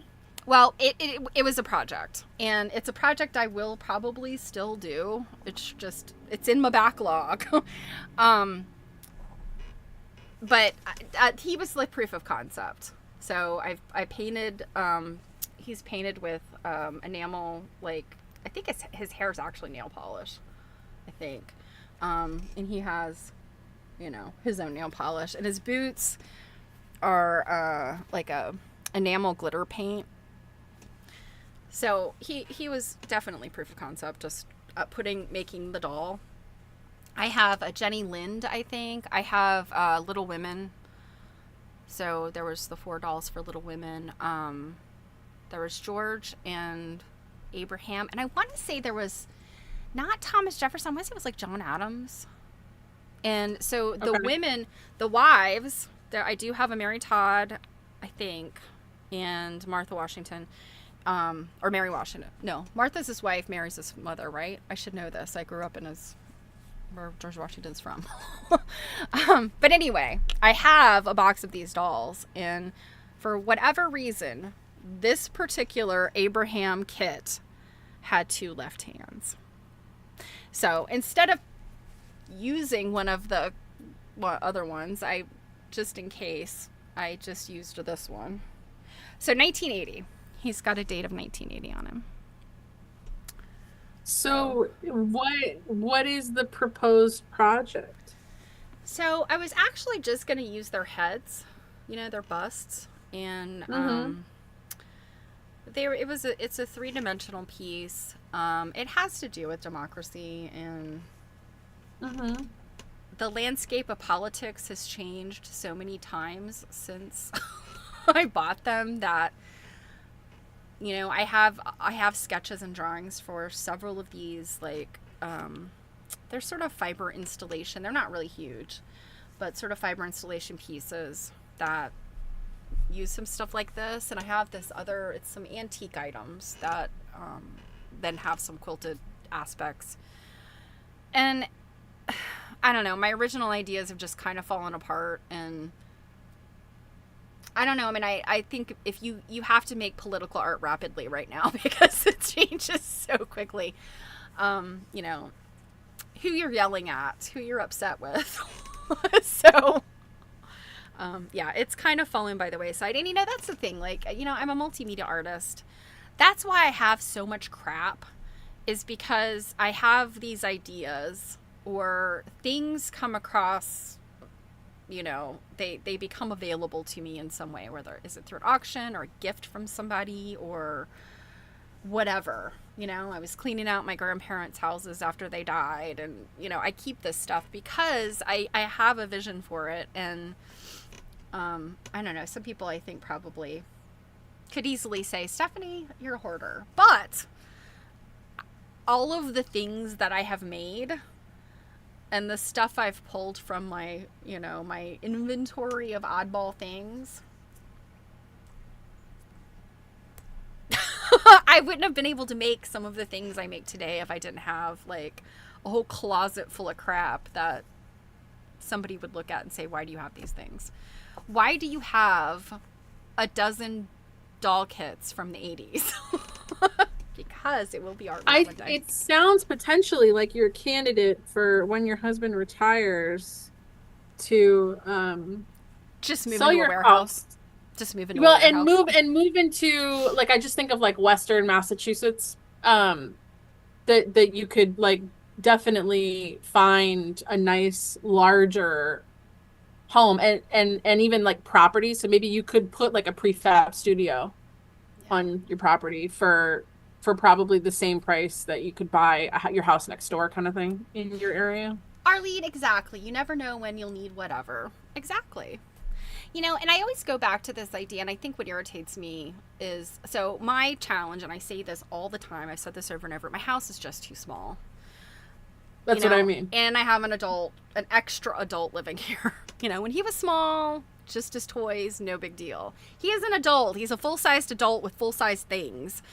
And he takes up room that I could be using. And I started, when he was just at the end of high school, I started planning for, I'm going to have that room. And that was exactly the time I bought a quilting frame. And, I've never wanted to go the route of long arming, but a quilting frame that I could put my industrial machine on. I bought this quilting frame with the intention of putting it in his room because he was going to move out soon. Now, 10 did years he ever later, say that, though, or did you say that? Oh, well, like, that was did he ever actually say he was going to move out? Well, it was in the plan. It was in the general plan. That was 10 years. That was literally 10 years ago. So, but the other piece of it is I do have, things are organized. I do misplace stuff a lot just because my problem isn't like that I'm a hoarder. My problem is that the organization methods that I have to rely on are things in tubs. So, things are organized this way. And when you got a stack of them or you've rushed and thrown some stuff in a box, then you realize, crap, where is that box, you know, in the whole scheme of things. So I don't have closets. That's a problem. So anyway, long story short, and I've said this many times. You guys have probably heard me say this. Kate Fassett one time said, I saw this in writing, people should not feel ashamed of their fabric stash as long as you're actually using it. You know, if you're a fabric collector, like you like to buy fabric but not make quilts out of it or garments or whatever, people collect all kinds of different fabrics for different reasons. But if you are just a fabric collector, like, own that. I love beautiful fabrics. I love to collect beautiful fabrics. I may or may not ever make anything with them. But if you are a fabric collector and you do make things, quilts, garments, 3D sculpture, whatever, don't feel ashamed for that, because that's your box of paints. You know, and it's unfortunate that sometimes fabric will take up more space than a tube of paint, right? But nobody ever says to painters, like, oh my God, look at all that paint you have. You know? So when you are a maker, whether you are like, you know, call yourself an artist and are exhibiting in galleries, or if you are making for, you know, just your own sanity and happiness and creativity, creative expression, you should not be ashamed of the things you have as long as you are making an attempt to use them. And so I feel genuinely grateful that at least I own this house, and even though it has no damn storage and it's insane looking sometimes, I have a place to park my junk. You know, I have a couple of friends who have always been like, they don't own property. They have kind of always been a little bit transient, and having to pack up and move periodically. You can't have what I have. You know, I would have had to pretty much gotten rid of everything if I had to move. It's just it's not feasible. I'd have to really scale down to almost nothing. And, you know, if I had to flee my house with only, like, you know, one box, what would it be? Well, sewing machine and all my basic sewing supplies, because I can't live without sewing. But all of the wonderful materials and supplies I've collected over the years they're important to me. And just because, you know, they always say, like, the Marie Kondo, does it bring you joy? Yes, absolutely. My weird stapler, my weird Japanese stapler, do I use it every day? No, I do not, but it brings me joy. Wait, you have a weird stapler? I do. I just caught sight of what I think. Oh, it might have actually not been it. Yeah, no, here it is. I don't have to staple papers very often, but when I do, I use my weird Japanese stapler. That looks like a hole punch. It does, because it doesn't actually use staples. That's another thing. You guys know I love office supplies. I love Japanese office supplies. So is it like a Sanrio stapler? No. It does this. And what is that? So it actually holds really well. So what it does is it punches this little hole out. It's like a little thing, and then it flips it under and makes it into like a little tab. Arlene's dealing with storage issues as well. Yeah, I mean, it's just the thing, like, you get to a certain point in your life, and if you've, you know, see, it flips that little tab under. So it doesn't need staples. You never run out of staples. You can't put more than, like, I think its limit is like maybe 4 or 5 pages, but you know.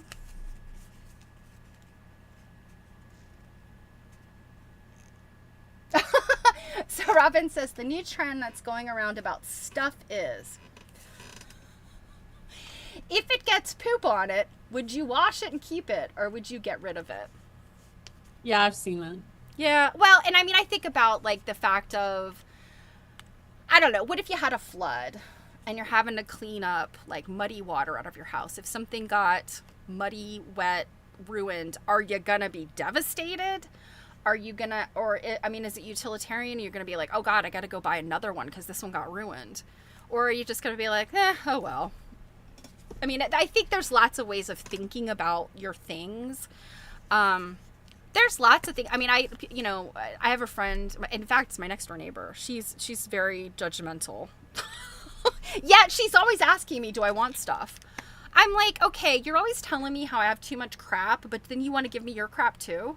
I have a family member that's like that too. What do you want with all this stuff? And I'm like, well, I didn't want your wedding video and shit from your first wedding, but you gave it to me anyway. And I'm like, I feel bad for that. Did you keep it? I don't know what to do with it. See, here's the problem with something like that. So this is my aunt. She'll probably never see this, so I can talk freely. This is my dad's sister. She married a guy. Long story. They split up and got divorced. I think they got divorced pretty quickly. Connor was probably about 3 or 4. So it's been, like 20 some years. And pretty quickly thereafter, she met a guy, moved in with him, but she still kept, like, she and her husband had sold their condo. She buys another condo, but then goes and lives with this guy. So she uses her condo as rental income. And so she had a good deal going on. But because she couldn't keep her personal the condo she owned, she couldn't really keep that stuffed with things. So she had to get her stuff out of there. And then the guy she's living with, he has a whole house of his own full of stuff. So she's like, I gotta downsize. So one day I meet them for dinner or something halfway, because they used to live in Virginia. They live in Montana now. But I was meeting them for, lunch or dinner. And she comes and she's like, here you go. And it's one of those banker's boxes. And it's literally full of her first wedding memorabilia. There's an album. There's there were these 2 silver-plated, like, wine glass kind of things. Like, they're long and skinny. One of them I have upstairs in a box of things ready to be made into a pincushion. To put a pincushion on top of it. The other one, I use it to display my my Westtown Girls globe that I made. So, things, there can be things found to do. But the thing that's in there is a wedding video, and it's got family members in it. That's the problem. Like, if this was, say, a friend who said, here, take this shit, I don't want it anymore, I'd be like, okay, out goes the wedding video, out goes the pictures. I'm like, nobody in your family wants this. Out goes the pictures that I'm not in. But this is a family member. This is pictures that have tons of family that are no longer with us. Are there people in the video and pictures that I could not care less about, have seen the one time at this wedding? Yeah. But it's like, how do you get rid of those kind of things? Like, and what do you do? I don't know. She did. Well, but she gave it to me because she knew that I would have this conundrum, and she left it with me. Well, the thing I mean, I can see not getting rid of the photos. But what I would do with the video is I would digitize it and then toss. Yeah, if you're all about keeping the video of dead relatives, I mean, fine. Otherwise, I'm going to tell you, giving you a box of her first wedding crap is super weird. Yeah, but this is the kind of stuff that my family does. Yeah. So Janet says, I have my mother-in-law's dolls in the garage. 7 coffin-sized boxes full. Your husband has to decide what to do with them, not me. Well, you know something? If it's mother-in-law's dolls, that stuff's probably a pretty penny, and you guys should call like an auctioneer or somebody to look at that stuff. Like, I have my mom's Barbies, and I just happen to have them. I don't really care about them. But if I'm ever at an antique dealer and like that conversation comes up and I mention that I have them, I can't tell you how fast they're like sliding their business card like into my shirt. Yeah, like, their eyes go bing. Yeah, something about dolls. Like, I don't know what kind of. Yeah, Barbies especially. Yeah, I have my mom's first Barbie. It was the original with the black and white stripe. Yep, that's what I've got too. Yep, and the little glasses. But hers has she played with it. And it's not in perfect condition. So yeah, but when you have like a huge collection of that stuff, yeah, if it's not something that you feel, I mean, like I have proof sets, mint proof sets. This was a thing my mother's family did. And I'm like, I don't want to be a jerk. My mom buys them every year and gives us one. And I'm like, In fact, I found out Connor, when he was probably in elementary school, opened some of them. I I'm not following. What is it? So, a mint proof set, every year, the United States Treasury Oh my God. creates the Oh. plastic thing, and it's got all of the denominations from that year. And this was Oh a thing that no. my grandfather started doing in the 50s.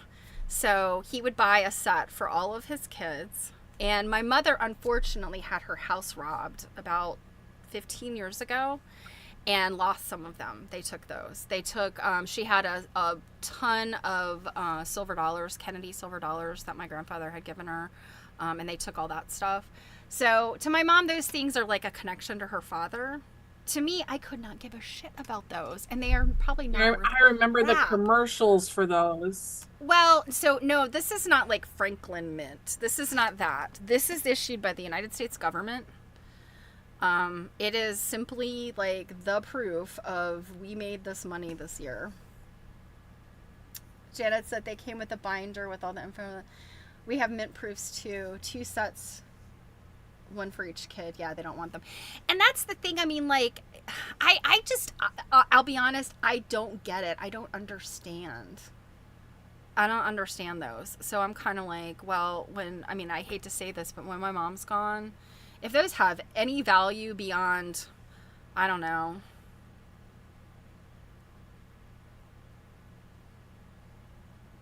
$1.46. I'm trying to do the math of like what's in them. I think there's like the current ones have like the Sacagawea dollar. Like, do they even make those anymore? I don't know. The quarter, the dime, the nickel, and the penny. Like, if they're worth at least their face value, you better believe I will be selling that shit. Hopefully, my mom is not watching. Robin's like, I've been given the responsibility of keeping all the family photos. 99% of them have people in them. I have no clue who they are. I have a box from my mother's parents in the basement that has old black and white. I mean, some of the photos are like 1880s. And I have no idea who they are. Only the fact that I know they must have ties to my grandparents. Yeah. And that's it, which is a shame. But I will say, the nice thing, my cousin and I have talked about this on more than one occasion since my mother died, about digitizing all the photos, because she's got photo albums from her mom, who's also deceased. I have them from my mom. There's still 2 siblings on my mom's side that are alive. One of them I actually think doesn't have photos, but we've considered and not even like fancy digitizing. I mean, like, take a picture of the picture with your cell phone, digitizing. And making, putting them in a cloud, making albums, flash drives, and just giving them to everybody. Just so that if a tragedy were to strike and someone were to lose the originals, it wouldn't feel so catastrophic to some people. But Robin, I agree. Like, that box of photos, don't get me wrong, I've gone through some of it, and some of the photos are really cool because they're antique.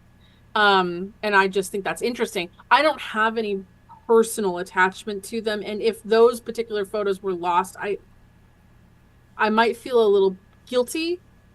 But I wouldn't feel this like personal, I'm not losing any memories because I wasn't there to have any of them, like stuff like that. But I would keep them together mostly for only because I think about like genealogical scenarios.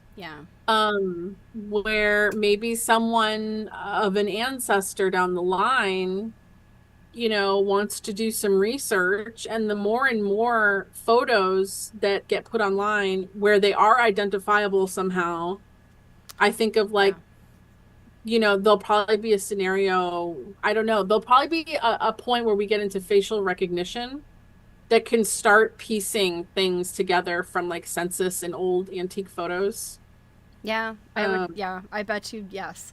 And I think that, as far as photos being able to identify people in them, like, yeah, like my mom, well, I mean, my mom knows there are photographs in, on one side of her, well, actually both sides of her family that, different people in different parts of the family have photos, and they could eventually be married together at some point to identify people. That's a huge project, though. And, even digitizing, if you have a ton, it is a huge project, and I mean, there's companies that will do that for people because it's such a huge project. But I feel like I'm lucky because, yes, we do have a bunch of pictures. It was kind of like, who are these people? But both of my grandmothers were interested in well, genealogy to some degree, but mostly just kind of documenting, because I think they both realized they had exposure and access to things that were never like labeled. Things got lost, the house fires, all that kind of stuff. So they always had this sense of sort of documenting, and my mom has done some of the same. So I feel pretty lucky that the photos we do have, like, we know who they are, for the most part. And then, my grandmother. Some of them have. Go ahead. Go ahead. I was just gonna say, like, some of the photos I have that they have names on them. I've just never heard of those names. Gotcha. Yeah. So genealogically speaking, I could probably piece some things together. Yeah, if you knew this was like from your mom's side, and then you can figure it out from the genealogy. Yeah. And that stuff is so, I mean, that is a very rewarding project to do. It's just a matter of, like, it's a time consuming thing. But I was about to say something, and now I blanked. Your grandmother? Oh, my grandmother had this bad habit of getting rid of photos when she was like, I ended up rescuing, I was an adult when I did it. Connor might have even been a baby. She had this big bag of photos from when she was a young woman, like 18 or 19 years old, not the year 1819. She had come to DC, Washington, DC from South Carolina, and she lived in this girls' dormitory for all of these women that came to DC as wartime workers, so as secretaries, etc. And they did fun stuff. Like, there were pictures of them at some kind of water park, like, or some kind of pool or something, public pool, and just messing around in these 1940s bathing suits and these cute outfits and dances and all this stuff. And she said, well, all of those women except for me are dead, so there's nobody to remember them except me, and they make me sad. And I was like, well, give them to me. So I ended up, like, taking all of these. But there was something else she got rid of. Oh, I know what it was. She had an aunt that was very, very close to her, but she's aunt by marriage, and this aunt had this whole family. She had like 10 brothers and sisters. Her father was literally off the potato boat from Ireland, and they were, large Catholic family, large Irish Catholic family. But she she wasn't estranged from them, but she just, I mean, it was just the time, she lived in Washington, D.C. with my grandmother's uncle. Anyway, when this aunt died, and my grandmother was the executor of her estate, not her family, actually her family was in Massachusetts, they're from Watertown. And so, yeah, so my grandmother, executor of the estate, takes all of the pictures and stuff and sends it to the family in Watertown. And I'm like, why'd you do that? None of them are close to her. We were the ones who were close to her. But she was like, oh, it belonged to her family. I'm like, ugh. So, let's see. Robin said, my mother-in-law's deceased. My sister-in-law and husband have very little clue who a lot of the people are. My mom has advanced dementia, and her memories are subjective, so I may never know who's who. One of my grandmothers was getting rid of stuff before she died and decided she was going to give some of the family quilts to the homeless veterans group. Her aunt and mom had to stop her. Well, that's good. She couldn't fathom why anyone in the family would want the quilts. See, that's the thing. Like, that is a mindset of like, these are just blankets. Like, okay, if you had to downsize today and you opened up your linen closet and you're like, I got too many queen size sheets, I'm gonna donate these to some place. You know, you're in your mind, you're going like, "Oh, these sheets are like whatever."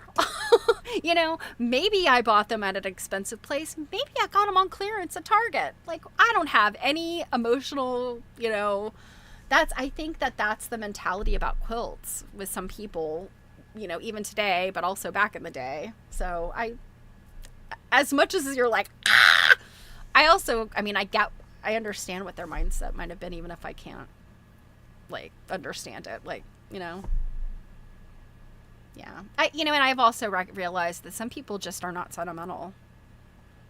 Mm-hmm. They're just like, I got the mental picture. I don't need anything else. And I'm like, why? Yeah. Nope, there are definitely people that do not attach really any meaning to things beyond its function. Yeah. And I'm not gonna lie, there are times I wish my brain worked like that. Yes, exactly. Same. Yeah, not just. I'm probably an in between.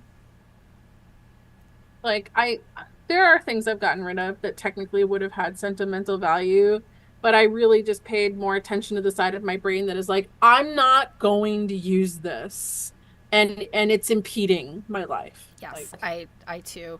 Yeah, and that was one thing I was getting ready to say. Like, I think what where I can draw the line between a person who can't get rid of anything and a person just who has too small of a storage space is that when I'm going through things and kind of reorganizing and culling, I have no problem with getting rid of stuff that I'm like, I love this thing. It brings me joy, but I will never use this pattern or this fabric. Or I actually have a box sitting behind me right now that I should probably, at the beginning of one of my streams soon, like just do a, hey, anybody want this thing?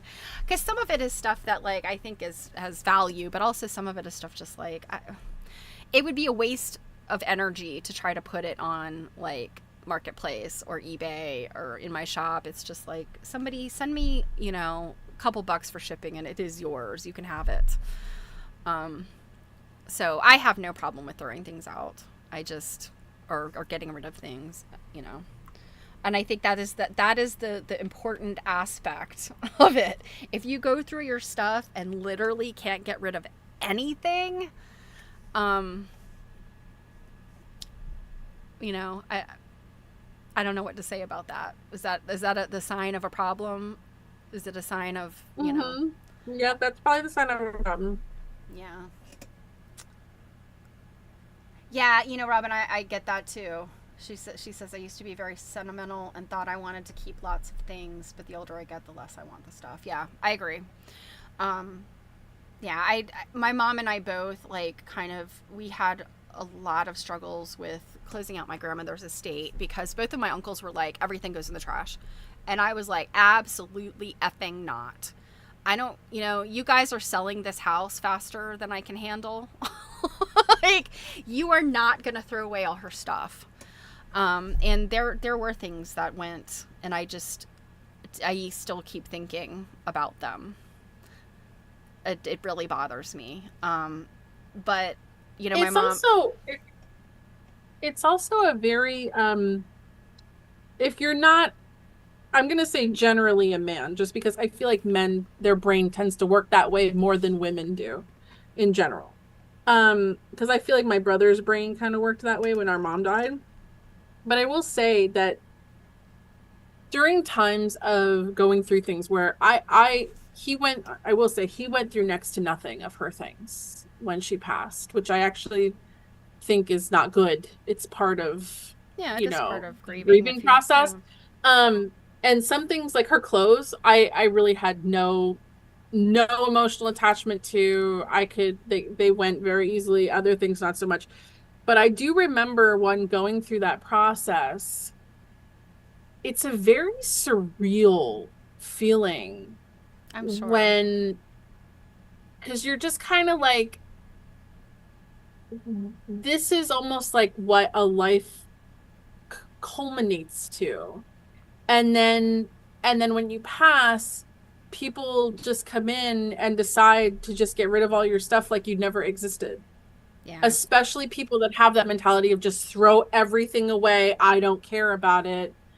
It doesn't have any value. I'm not going to use it. And like, I understand that there's a place for certain things like that, like maybe clothing that, especially if, my mom had clothing that was from like the 90s that, how women just like never, like they just have like clothing in 700 different sizes, even though they haven't been that like first size in like 20 Uh-huh. years. I have a pair of Um, pants I've been keeping since I wore them on my 21st birthday, and I've kept them ever since 'cause one day. they're your skinny jeans. Well, yes, they But are. like my mom had like all these sets of like heels that she wore in the 90s, and my mom hadn't worn heels like the stereotypical pumps from the 90s. Like she hadn't worn those in like 20 years. I hadn't seen them on her, so there was no like attachment anymore. But like example, something that I have not gotten rid of, I haven't touched at all, and I have very mixed feelings about are she was a prolific journaler. And she has a lot, like we probably have a good 100 of them. Wow. Um, and my brother, when we were originally talking about it, my mom's been dead since 2013, but he was almost kind of like, well, I guess we're just gonna get rid of him. And I'm like, I don't know about that. I don't know that I would do that. And he was like, well, you can't read it. Well, he's like, well, you can't read them. I'm like, the fuck I can. Yeah, I would be like, I've got 100 journals to read. Excuse me while I leave for a month. Yeah, like so yeah, things like that. But it is weird because when people pass, they become the things Yes. that are left behind. Yeah. So when there's a swoop in to remove them, it really feels like, They're being erased.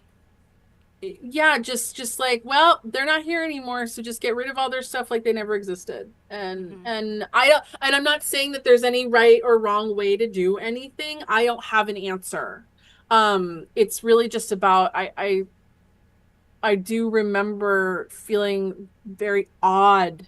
It Yeah. was very odd to feel, and I haven't even gotten rid of, you know, all of my mother's things. But I did get, well, example, like in I her mean, you house, still have her whole sewing room. So. right? Well, no, I got actually downsized a lot of her sewing room, but in that house that we inherited, I moved into her bedroom, um, and did remove, all the clothing and like all, a large majority of things out of that. I didn't get rid of the furniture because one thing she did do is she took very good care of things like furniture. Um, and now that stuff's like mid-century modern. Yeah. It's not my jam. I have no intentions of moving it to this house, but I will sell it. It's not furniture I really like, but it's still not. Good God, the living room set she had, like the formal living room set, the couch and the love seat in there are still in really great shape. They're very comfortable, but not at all like a style I would be interested in. I sit around with great regret about my grandmother's living room stuff. I mean, she didn't have a formal living room really, but she had this club chair, big mid-century club chair, and what I think is called a Davenport. It's not a sofa. It's A Davenport desk? No, a Davenport, like a couch. It's got sort of a lower back, and then the arms on the side are like they're very angled. I don't know. It was the best napping couch ever, and she had it since the 1950s. She had it recovered every 10 years or so. During my lifetime, I don't know anyone that has that kind of commitment to their furniture. it went through three different. Okay, so she died in my 40s, and during my lifetime that I can remember, it went through three different slipcover sets. And she would have new cushions made for it, but yeah, that was a solid piece of furniture. I mean, My mom and I would Well, sit on the they couch. just don't and make furniture like that No, they do anymore. not. I have a couch that it just like it needs to be in the landfill. And it's not. It's like maybe 20 years old. Um, so yeah, like that yeah, so regret not taking that couch with me. But anyway. So Janet says she found a scrap piece of squares hand stitched together of shirtings in my mother's things. Who made it? No quilters in my family, but somebody tried. Mystery to me, so I kept it. I love that. Aww. You know, it's like just a sweet little thing. Yeah, maybe she had tried, or somebody in your family had thought about stitching some things together. I like that. Yeah, I mean, it is, you're absolutely right about things become the person that, you can't access the person anymore, so you live through their things. And yeah, I have some things from my grandmother's house that, pry them out of my cold dead hands. Like, they mean so much to me, even though they're nothing. Actually, I can show you one of the things right now. It's sitting here on the back of my desk. I need to move it because I actually have a better place for it. So, and I know I've seen these before, and I can't remember what the brand is. Oh, and they're terribly dusty because I have not dusted back there. Sorry. Did you say you haven't dusted? I haven't dusted back behind the back of my desk in quite some time. Since what, you moved in? No, computers and everything attracts so much dust. I do dust, but I just haven't dusted in a while. So it's a set of rabbits. They're these little, and I can't remember. I think they don't have their little, they don't have their little stickers on the bottom anymore. So I don't remember what the company is. It's not Fenton, but it's something like that. So it's hard. It's not soft. Yeah, it's a like a. It's a porcelain. It's like I think it's okay. It's like a cold mold porcelain. But they're lightly shaded. So this is the mama rabbit, and then there's the two babies. And this baby is missing his ear. We don't know what happened to it. This baby has had his ear glued on a number of times. When I was little, these were on her coffee table. And then later on, she had them on top of a little half bookcase thing. And these were always the thing, like, I loved to look at them, and I loved to, like, move them around. And I was always told to be, like, very careful. They're very delicate. But my grandmother believed in, like, kids need to be able to explore and look at things, and they just need to follow the rules, like, be very careful, be very gentle. And I did. Like, that's what she taught me. And so these meant so much to me, even though my uncle gave them to her as a gift, like, for Mother's Day or something. And, of course, he was like, why would I want those? And I was like, exactly, you wouldn't, so they're mine. So yeah, like this is the kind of thing. And I have one other thing that belonged, it was just, by the phone in her dining room. It's another little ceramic doodad that collects so much dust. I literally have to dust it with like little computer dusting brushes because it's so crinkled and crenulated with stuff. It's like impossible. But yeah, those remain very important to me because they're my grandmother. So Talking about all this like old, like dusty stuff is making me really itchy. yeah, I know that feeling. And it's funny because right now, going on this week, so ending Sunday, is Brimfield, the antique show market thing. And I July had Brimfield that people hate because it's so hot. The Satan's butthole Brimfield. And I had considered maybe like trying to sneak over there a day, because like sometimes, because I told you the other day we had that day that was like 67. because we'd had like insane rain the night before, which means the Mhm. fields got super rained out. So I Do considered maybe like do they get in the muddied? morning. Do they put Yeah, down they like can get money. they put Mm-hmm, down they can. straw and Yep. stuff? They do. There's so like one of the last times I went in July and just kind of like snuck in for like a day. They'd had a ton of rain. Some areas like flooded out and people left. Other ones it was really muddy. They put straw down. They'll put down boxes, flattened boxes. Oh, so it's like a little walkway kind of thing. Yeah, but like it gets slippery then. Oh, There were a couple of times I slipped in the mud. I didn't fall, but I oh slipped. It no! actually, yeah, that outing also prompted me to buy some galoshes. I didn't have any kind of footwear like that. And I can't stand those rain boot things that are really loose Oh, that go up to like halfway up your calf. I can't stand oh, those. like wellies? Um, are they called wellies? Those like black. They have Um, a green bottom and they go up to your knee, and they sometimes have a little buckle on the I side. see them in all different kinds of Hmm. colors, but they literally have like handles that you pull them up. Yeah, they're little Yeah. garden wellies. Yeah, I don't for that kind of walking, that's not enough Yeah, support for me. rain boots in general are Um, difficult to walk in unless you get like a shoe, like a rain yeah, that's what I got. I shoe. got one of those galosh kind of shoe things Hmm. that's got like all the sealant on it. Hmm. Just in case I went back for that kind of scenario, because I was like I had to like throw out my shoes. They were so caked in mud and stuff. So Yeah. it's one of those things where like going with that kind of weather, you can get some unbelievable deals because people are trying to offload as fast as they can because their tent could be flooding out. Right. Yeah. Um, We don't know anything about so that Mid Atlantic. well, that weather was just, like a hurricane.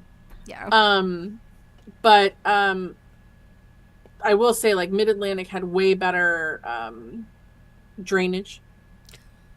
But yeah, some of the fields they really flood out bad. So I consider going over because it can be cool in the morning. They open like 8, 9. So if you go for like the first 3 hours or so, it can be okay, and then you leave when it gets hot. But anyways, I just haven't made my way over there, and now it's Saturday, so my only other chance is tomorrow, and I have a feeling I've been watching the dealers online. There's a Facebook group for them. Mm-hmm. It's not just for them, it's for anybody that goes. And they're really complaining that like this show was awful for them. And someone was asking like could it get to a point where like they just kind of don't do a July show anymore? Yeah, like I kind of just have wondered, like, if it's. I mean, maybe back in the day, people just wanted to, just all brave the heat because I gotta get me some antiques, and people are just a little more, you know. Yeah, my only wonder would be, the people that own those fields, that's the only way they make money. Those fields don't do anything else all year. They're just empty. Um, so I'm just wondering, like, I don't know how much it costs them to have those fields all year. Like, I know what the taxes can't be that high. There's nothing going on in Brimfield. Um, but I wonder. So I was even thinking, like, is there something else they could do with those fields in Hmm. July or some other, the other ones are May and September. Um, Yeah, I don't know. I mean, I think about all any empty fields around here are either farmland or for horses. So, horse yeah, they races, can't. cross country. I don't know. Yeah, they're not. They're really they're the kind of fields where the dirt is packed down so tightly from all the walking, um, that it's like they're tumbleweeds. Yeah. Like only one of the fields has trees, really. Most of them are just completely open, no cover. There's Well, one antique store there that lives there in a building all year round. How long has been Brimfield? I mean, how long has Brimfield been going on? Long time. I don't. I mean, gonna say I've I'm heard about it for decades, I guess. So. I was gonna say, Google it. I'm sewing a thing at the moment in my hand. Okay. Oh, by the way, Robin has said the conversation makes her want to start another round of purging. You're welcome. I'm so glad, Robin. I don't want your stuff though. And Janet says, dust. Tear up a 60-year-old oak floor and see the dust. We will be dusting for months. Oh, I can only imagine. I mean, I think about like our challenge with our floors. I mean, we've got hardwood floors everywhere except for the addition on the back of the house, I think is just a subflooring. But yeah, our floors, we have rugs over everything, you know, just to protect them. But ooh, you lift up a rug, and I mean, I think I've talked about it because I live on a busy road. Dust is always a problem for me with just, it's like that fine gritty, like it's come off the road. I get it too. Yeah. But yeah, it gets down in the, like between the floorboards, you know, and because there's a big gap between my floorboards, and it was originally, I think is it pitch? I think in mine they put pitch in there to kind of fill up the gap. It's like a black stuff that chips out if you get in there with a screwdriver to get a pin you dropped. So yeah, I can't even imagine if we have to tear up a section of the flooring in here. Oh Lord. Are you Googling how long Brimfield's been going on or what?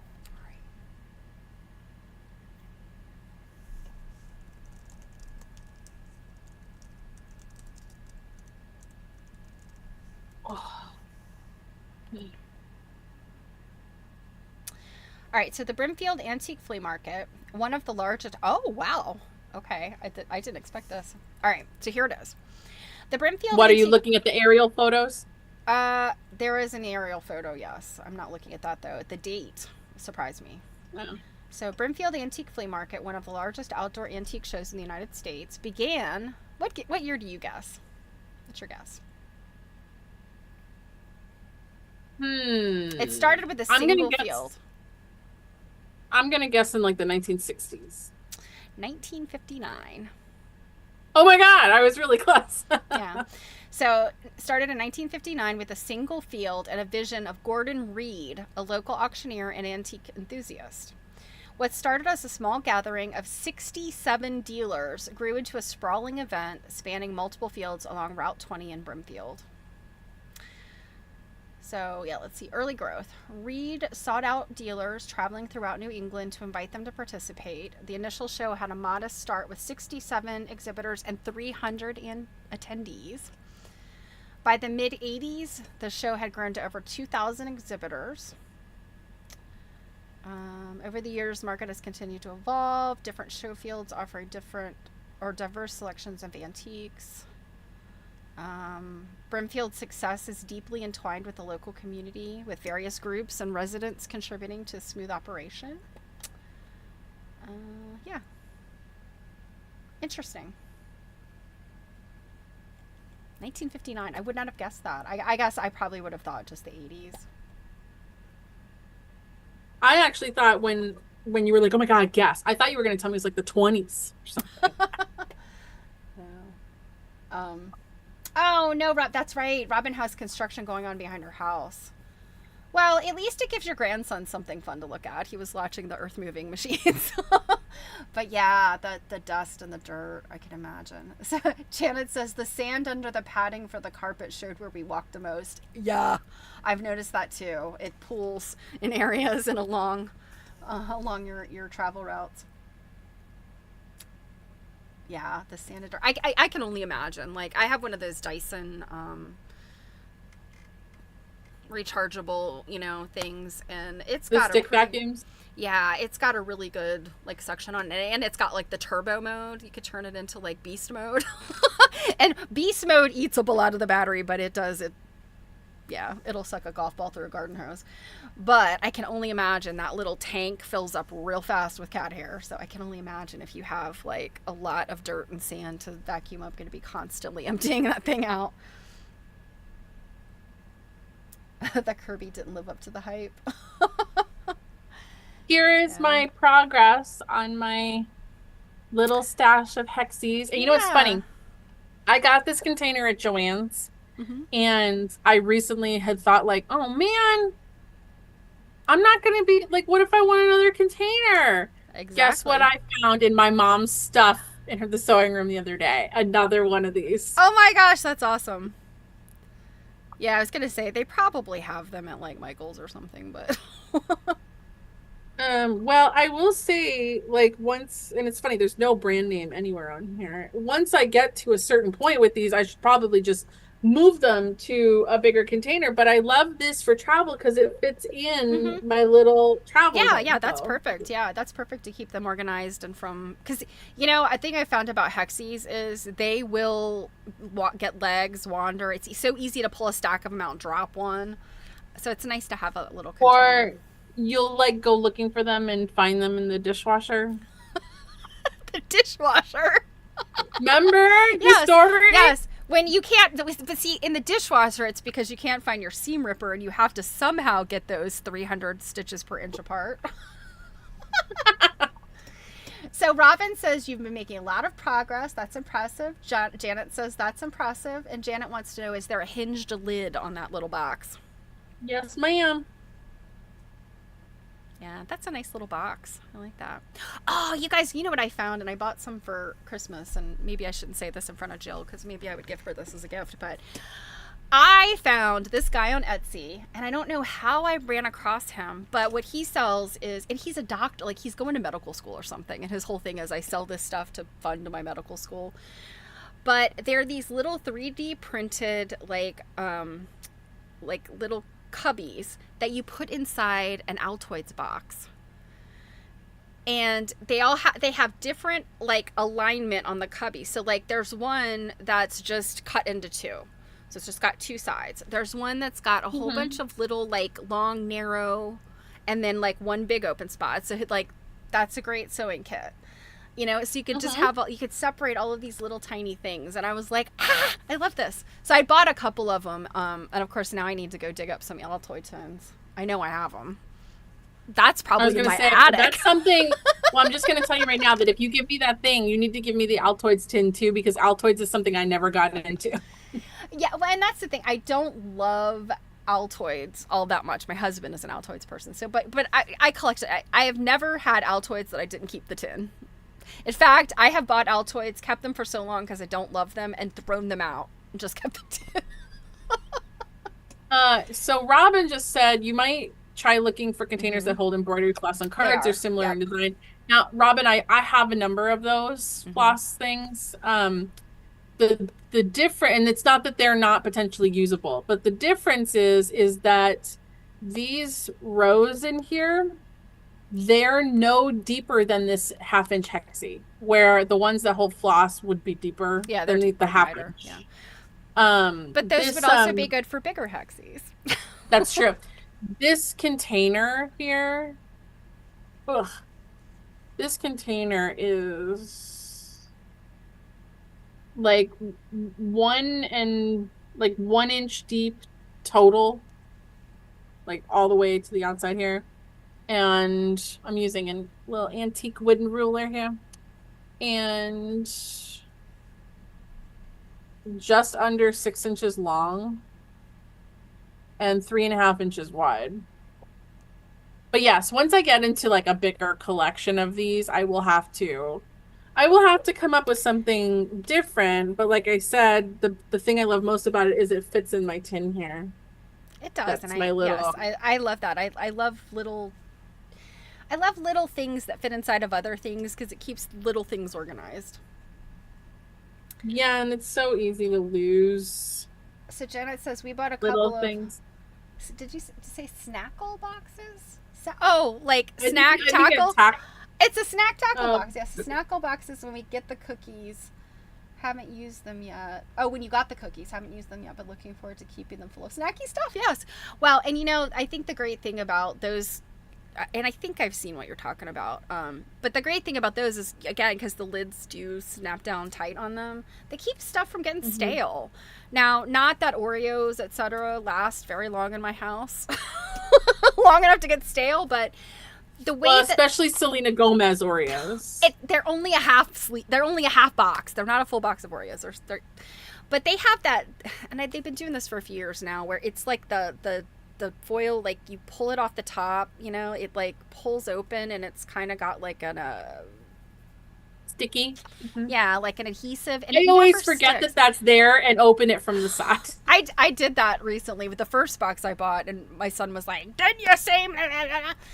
And I'm like, you know what? First of all, they're not going to last long enough to get stale. And second of all, I think that's a terrible design because you go to like stick it back down and it doesn't want to stick on the sides. And then the tab part sticks to itself. And then you're like, oh, I just got Oreos falling all out the cabinet. All right. I can't say I have that much trouble with that sticky envelope thing. Well, I mean, I'm usually like, I'm really bad. I'm like a drive-by snacker. I don't necessarily like get a bowl of something and sit down and snack on it. I mean, I do, but I am the kind of person that's like, you know what, let me just go get one, and I have these big cabinets on either side of my my refrigerator, so I have to pass some cat food in the bottom, snacks on the top. That's a bad thing because if I get a snack, the cats expect to be fed as I've opened the door. But anyway, it keeps me from opening the door all day long. So I open it, I grab a cookie, whatever, and I'm usually like carrying something, right? Like, so I'm like trying to get them out and get it sealed up. So it sounds like you're the person. It sounds like you're the person that needs to come home from the grocery store, and then do a restock of your snacks and take all the containers that all your food came in and put it into new containers. Yes, like a Snapple box. Exactly. Yeah. So I could just open it, or it's just got like a push button. Boop, pops open. I grab my cookie and I shut the. Yes, that's exactly what I need. So everybody, there's this like running joke here that Stephanie has fancy ice, and every single time that I call her, if she's not out of the house, it is automatic that she has to go and play with the fancy ice. Yeah, it is also the loudest ice on the planet. And I swear what she does, and I have a point here, but I swear she, she's on her headphones, but like she takes her phone, right? And she opens up the ice container and puts the phone in the ice container and then swirls it all around. And I'm always, yakking away. And she also has to open every cabinet in the kitchen. And I'm just, and at first I don't say anything, but then finally I'm just like, are you in a construction zone? And she's like, I'm playing with the ice. So now the reason I brought that up, because it's now this running joke, and now I hear the ice. I'm like, oh, it's ice time. Now, if she ends up with like this fancy like press a button cookie dispenser, every time I get on the phone with her now, I'm gonna be like, oh, you're gonna hear like doo doo doo doo doo, and then like, oh, it's cookie time. Ice, yeah. doo doo doo cookie. You're absolutely right. They sell Snackle boxes at Kohl's. I'm just looking at these real quick. I think I need some of those. Kohl's. I do miss the kitchen crap at Kohl's. I like the kitchen stuff. Yeah. But I spend a lot less money on kitchen stuff now that I'm not there. They honestly look just like those tackle boxes. Like, they're probably a little bit nicer than, they probably snap together a little bit better. Tackle boxes are good for stuff, depending on how the dividers. Those two that I bought on clearance at like a Michael's or something a million years ago. Yeah. The thing about Janet says Walmart has pretty colored ones. I'll have to check those out. Yeah, I don't know what it is. I've realized that it has become like I don't know if it's oh gosh, what was the thing about the experiment with the dogs? They would salivate when they heard the bell. What was that experiment called? I forget, but I know what you're talking about. Was it Pavlov's dogs? Yes, it's a Pavlovian response when I pick up a call from you. The Pavlovian response You're like, is you're like ice. crunch, crunch, ice. Ice. Yes, Pavlovian, yes. And I had yeah, I really did notice it. And I think it is, especially when I'm doing a lot of production sewing, I have cues. And if it's not something that is kind of on a regular basis, I have a cue. If something interrupts me, the cue is, Stephanie, you need to get up. You probably have to go to the bathroom, and you definitely need to get something to drink, because I've just been sitting there too long. So I think that's usually what's happening, because I do this to my mother too. My mother's like, what in the hell are you doing? Are you digging through rocks? No, just ice. So I'm telling you, it is, you found, your fancy ice maker has like surround sound stereo. Well, at least I got a new refrigerator. So my old refrigerator, Oh, I would God. be on the, I'd open, well, because part of having one of these countertop ice machines is you do have to sort of babysit it. So I am, every time I walk in my kitchen, I'm usually either putting more water in it or scooping the ice so that it doesn't build up. And because if it gets it builds up this little tower of ice, and then it's like, oh, ice basket full, and it's not. You have to kind of knock the little tower down. So I'm always kind of babysitting it. But one of the other things that you want to do with the ice is it only makes enough for it makes 2 big cups worth of ice, and so you want to bank the ice.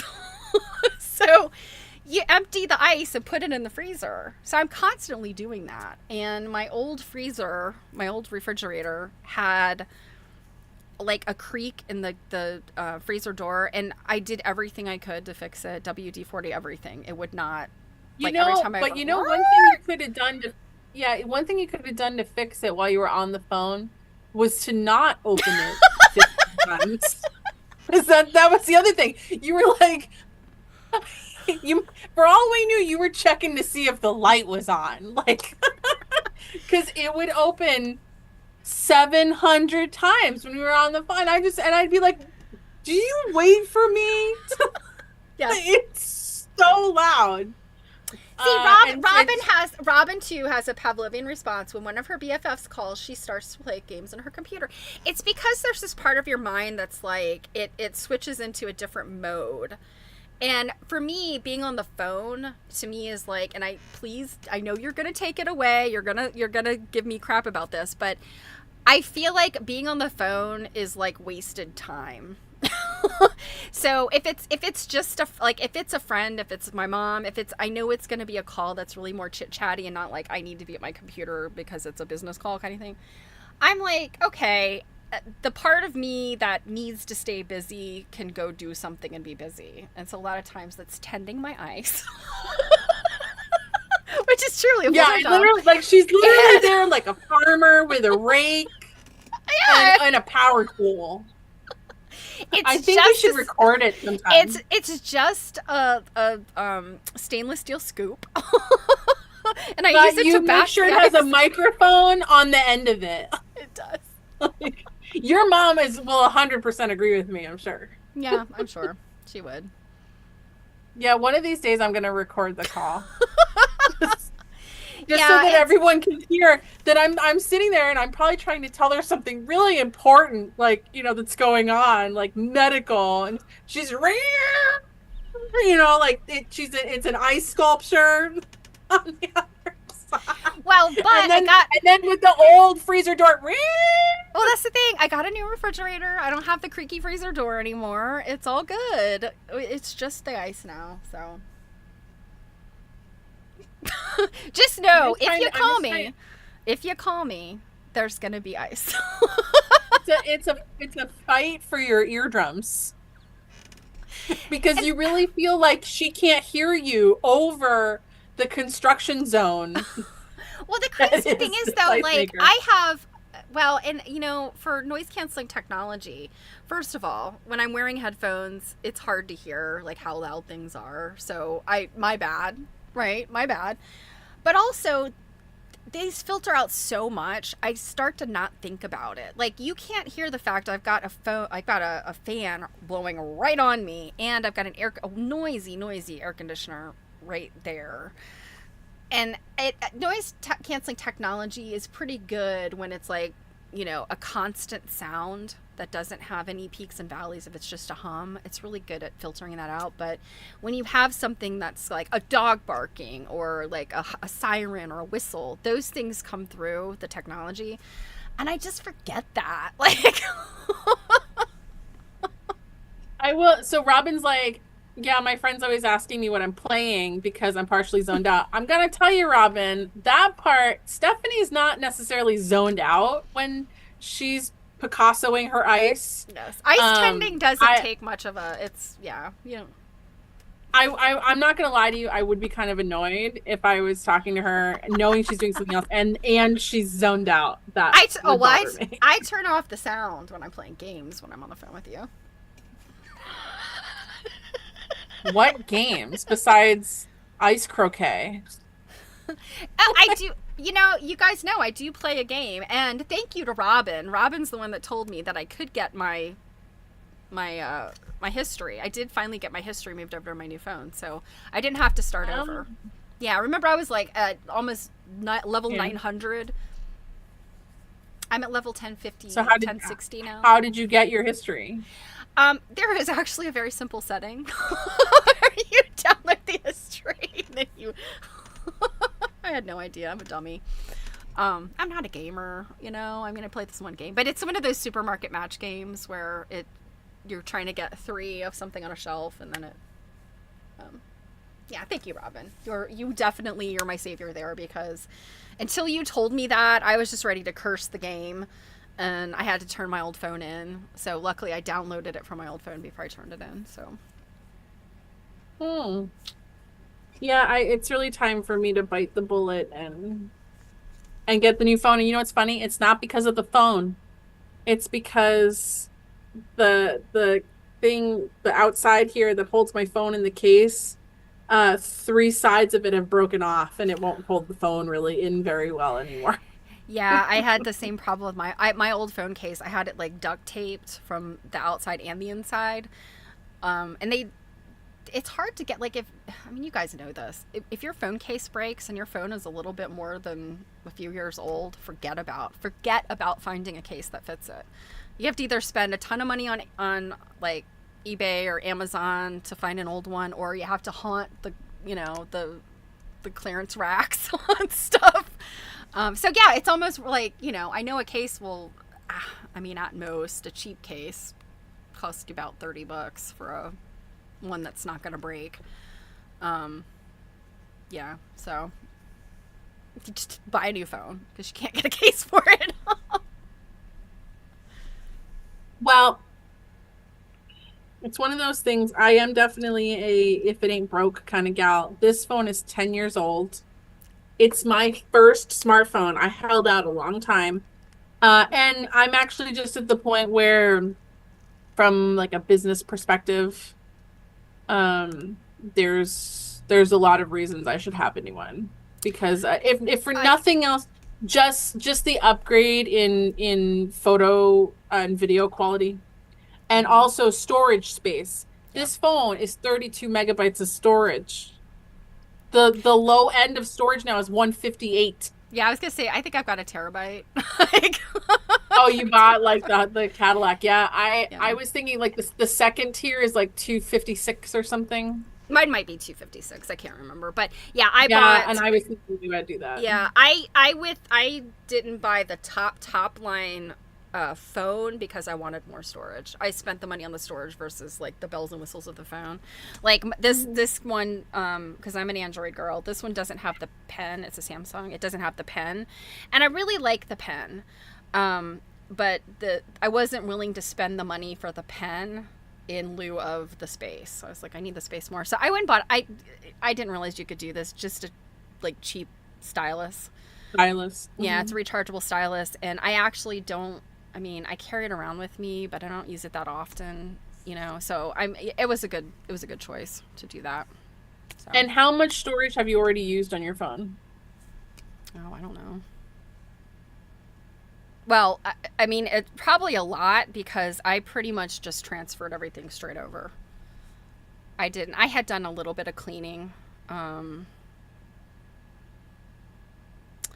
So my main storage, Okay, I have 512. So my main storage 138 gigs out of 512 gigs. So you're probably at like the third tier because I think there's like 26. four tiers now, and Yeah. 1 terabyte's the highest. Yeah. So 26% of my storage. Hmm. And that's everything from my old phone and whatever. So what I've had this phone for like a month or two now. So whatever I've done since then, which is Yeah, the other reason is I'm missing out on apps that could be very beneficial to me. Like example, I don't have Canva on my phone like you do. And that was one of the frustrating things I was starting to run into was not so much the specialty apps, but even like the plain old like garden variety apps, like the Wendy's app. I don't get into a lot of store Oh, apps. no, you know what? It wasn't Wendy's, it was Dunkin' Donuts. I could not update the Dunkin' Donuts app. That would be vital. Yeah. And the reason why I always promote using fast food apps, it's not that I eat fast food that often, but when you do eat the fast food, often they'll have either app only, things Deals. you can get. Yeah, app only deals. Like McDonald's always has like dollar fries. If you go through the app, dollar fries. Chick-fil-A, you could get free stuff real fast. You just build up your points. Chipotle, they have quesadillas. You can only get them through the app. Like you can't walk in there and order a quesadilla. You have to go through the app. Yes, Cindy and I found that out once. Yeah. So there's all kinds of cool stuff. I always advocate for the apps. And I think with Dunkin' Donuts, honestly, it's more just about getting the points to eventually get free food. So yeah. Well, and you really like the mobile ordering with Dunkin' Donuts. Yeah. I mean, I do. This is terrible. Like I would just rather like put the order in. I know I put it in properly myself. So if it's wrong, it's definitely their fault. But also, well, especially for the Dunkin' Donuts that don't have the screen that shows you how they're typing it in. Yeah, but for the most part, it just speeds things up, in my opinion. Like if you can just like go to a pickup window, or if you do the drive-through and it's like you just tell them make it now, and they do. And I mean honestly, I think for the most part the workers kind of appreciate that. Fast food or just really any kind of food prep, anything like that is thankless work. And so, if there's anything that, I mean, even if you're a very outgoing person, just having to constantly, like, what's your order? What's your order? What's your order? What's your order all day long is just, ugh. So when you have something like that, then you just like push a button and the food prep people get it done. And then they don't have you like waiting in front of them. Yeah. And it's funny. I do the mobile more now than I used to. Yeah. The thing is about like self-checkout and mobile apps and all that kind of stuff, and ordering things for delivery and stuff. To me, a lot of it is just productivity kind of. And again, not having to deal with people. I just like, I get my limit with people like very, very easily. And I sometimes just want to go through the world on my own and just get my things done. But I always hear a lot of people that complain about the self-checkout, and they're like, oh, now the stores are trying to put this labor on us. And I'm like, I've never looked at it that way. I've always looked at it. So some self-checkouts were in the very beginning were really annoying. Like just the checkout thing wouldn't work. Like if you have worked as a cashier before, doing cashier speed does not work at self-checkout. They expect you to be a bumbling fool. You have to go bloop. Bloop. Yeah, you can't go like, fast. I can go fast because I have cashier quite a bit. But in any event, I like to cashier because I like where my stuff ends up in the bag. Oh, you like to bag your own stuff? I like to build my own bag. And sometimes, if you go through a man of checkout, they want to do it fast. They don't want to deal with you. Like, I can check out and bag very quickly for myself. So I got no problem there. So I don't know. I don't look at that as labor. I look at that as I know my stuff has been bagged correctly. My chips and my bread are not going to get smashed. And I can bring my bags at home and quickly deal with putting things away. When it's somebody else's bagged my stuff, so that was a digression. I don't know why I was going with that. But you know what? It is almost 5 o'clock our time. That's crazy. I know. This by so fast. I know. And I gotta be honest, I'm looking at Abraham's fried chicken. Yeah. I haven't eaten anything all day. So tiny, so little meat on a chicken wing anyway, and then you get a tiny one, there is no meat on there. It actually, from far away, almost looks like a crab rangoon. Oh yeah, they kind of do. Yeah. I have drumsticks too. The drumsticks are in a box of things over there.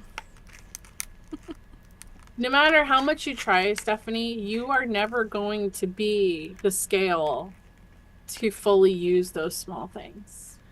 I know. If only I could get tinier. I know you have dreams. If only I could get tinier. Janet, you're going to have to show some photos of what that closet layout ends up being like. I can't wait to see what your sewing room looks like. I think, I'm trying to remember, I think Janet posted in our private Facebook group. Was that the other day? You didn't send me those. I think that was just the ripped up carpet, wasn't it? Yeah, it was one picture of the empty room. So, yeah, we got to see it. I understand if you don't want to put that stuff out there too publicly, but you got to put it in the private group. We got to see. Mm-hmm. So. Mm-hmm. I'm going to go have a snack.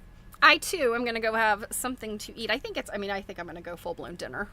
I have dinner plans at 6:30. Oh, that's right. You've got dinner with friends. Yeah. I haven't had anything, so I need to at least have something in there. Yeah, and I need to pick up a prescription before the pharmacy closes, so. Yeah. Well, till next time, which will be what, the 26th, right before you go to England. Yeah, the 26th. We'll do another Stitch and Glitch. Bye, Jill. I'll have more unboxing stuff then. Yeah, by then I will have just gone to another quilt study group, so I can complain about them not letting me take pictures. Okay. Maybe I'll have updates on my green smelly drawers. Oh, yeah. We'll have to. So what did we say? Paper, coffee, maybe cinnamon, and then sunshine. Baking soda. You said baking soda. And poopery. You've got enough little drawers. You could try one thing with each of them, and then which one stinks the least, right? Yes, and then do that with the rest of them. Some experimental archaeology. Yes. Or just all right, I will report back. Experimental stink removal. Yeah, I will report back. Oh, our pleasure, Robin. I hope that I hope all of the weird stuff we talk about entertains people and doesn't is not off-putting. I sometimes worry. I'm like, I look at concurrent viewers and I'm like, oh, I see a couple people dropped off. Was it something I said? Probably. There are times when I'm like, Stephanie, you know what? Oh my God, you know what I need to make? I'm going to make a little, I really need to make a little sign, right? That I can just kind of be like, where it's just like, Stephanie, move on. You guys know, I'm a talker when I get started. Sometimes there's too many peopling because I talk too much. I'm too much peopling. Well, yeah, some of it's like, you've been alone the last few days, haven't you? I have. Rob has been away, and Connor, he had to work today, but the last 2 days he was off, and he went out and did stuff with friends. So yeah, I've been. It's me and the cats, and this weird lady, and Abraham. Thank goodness there aren't any cameras in your house. Indeed. Yeah. Oh, Kate finished around Robin. Robin loves the topics. I got 6 basting hexes done, and I unboxed crap and played with packing peanuts. Yeah, I got his collar almost done. I can finish it tonight. So I didn't even know you were working on that. I couldn't even tell. I did.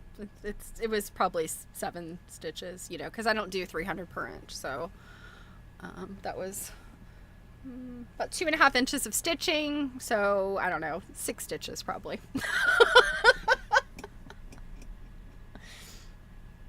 Okay. Well, have so much fun with your friends and dinner. I think Connor and I will probably go get some junk food because Rob's out of town. So, all right, guys. Well, hope to see you on Monday on my stream, or on Tuesday on our stream. And if not, the next Stitch and Glitch on the 26th. Yeah. All right. Bye, guys. Have a good weekend, everybody. Mwah.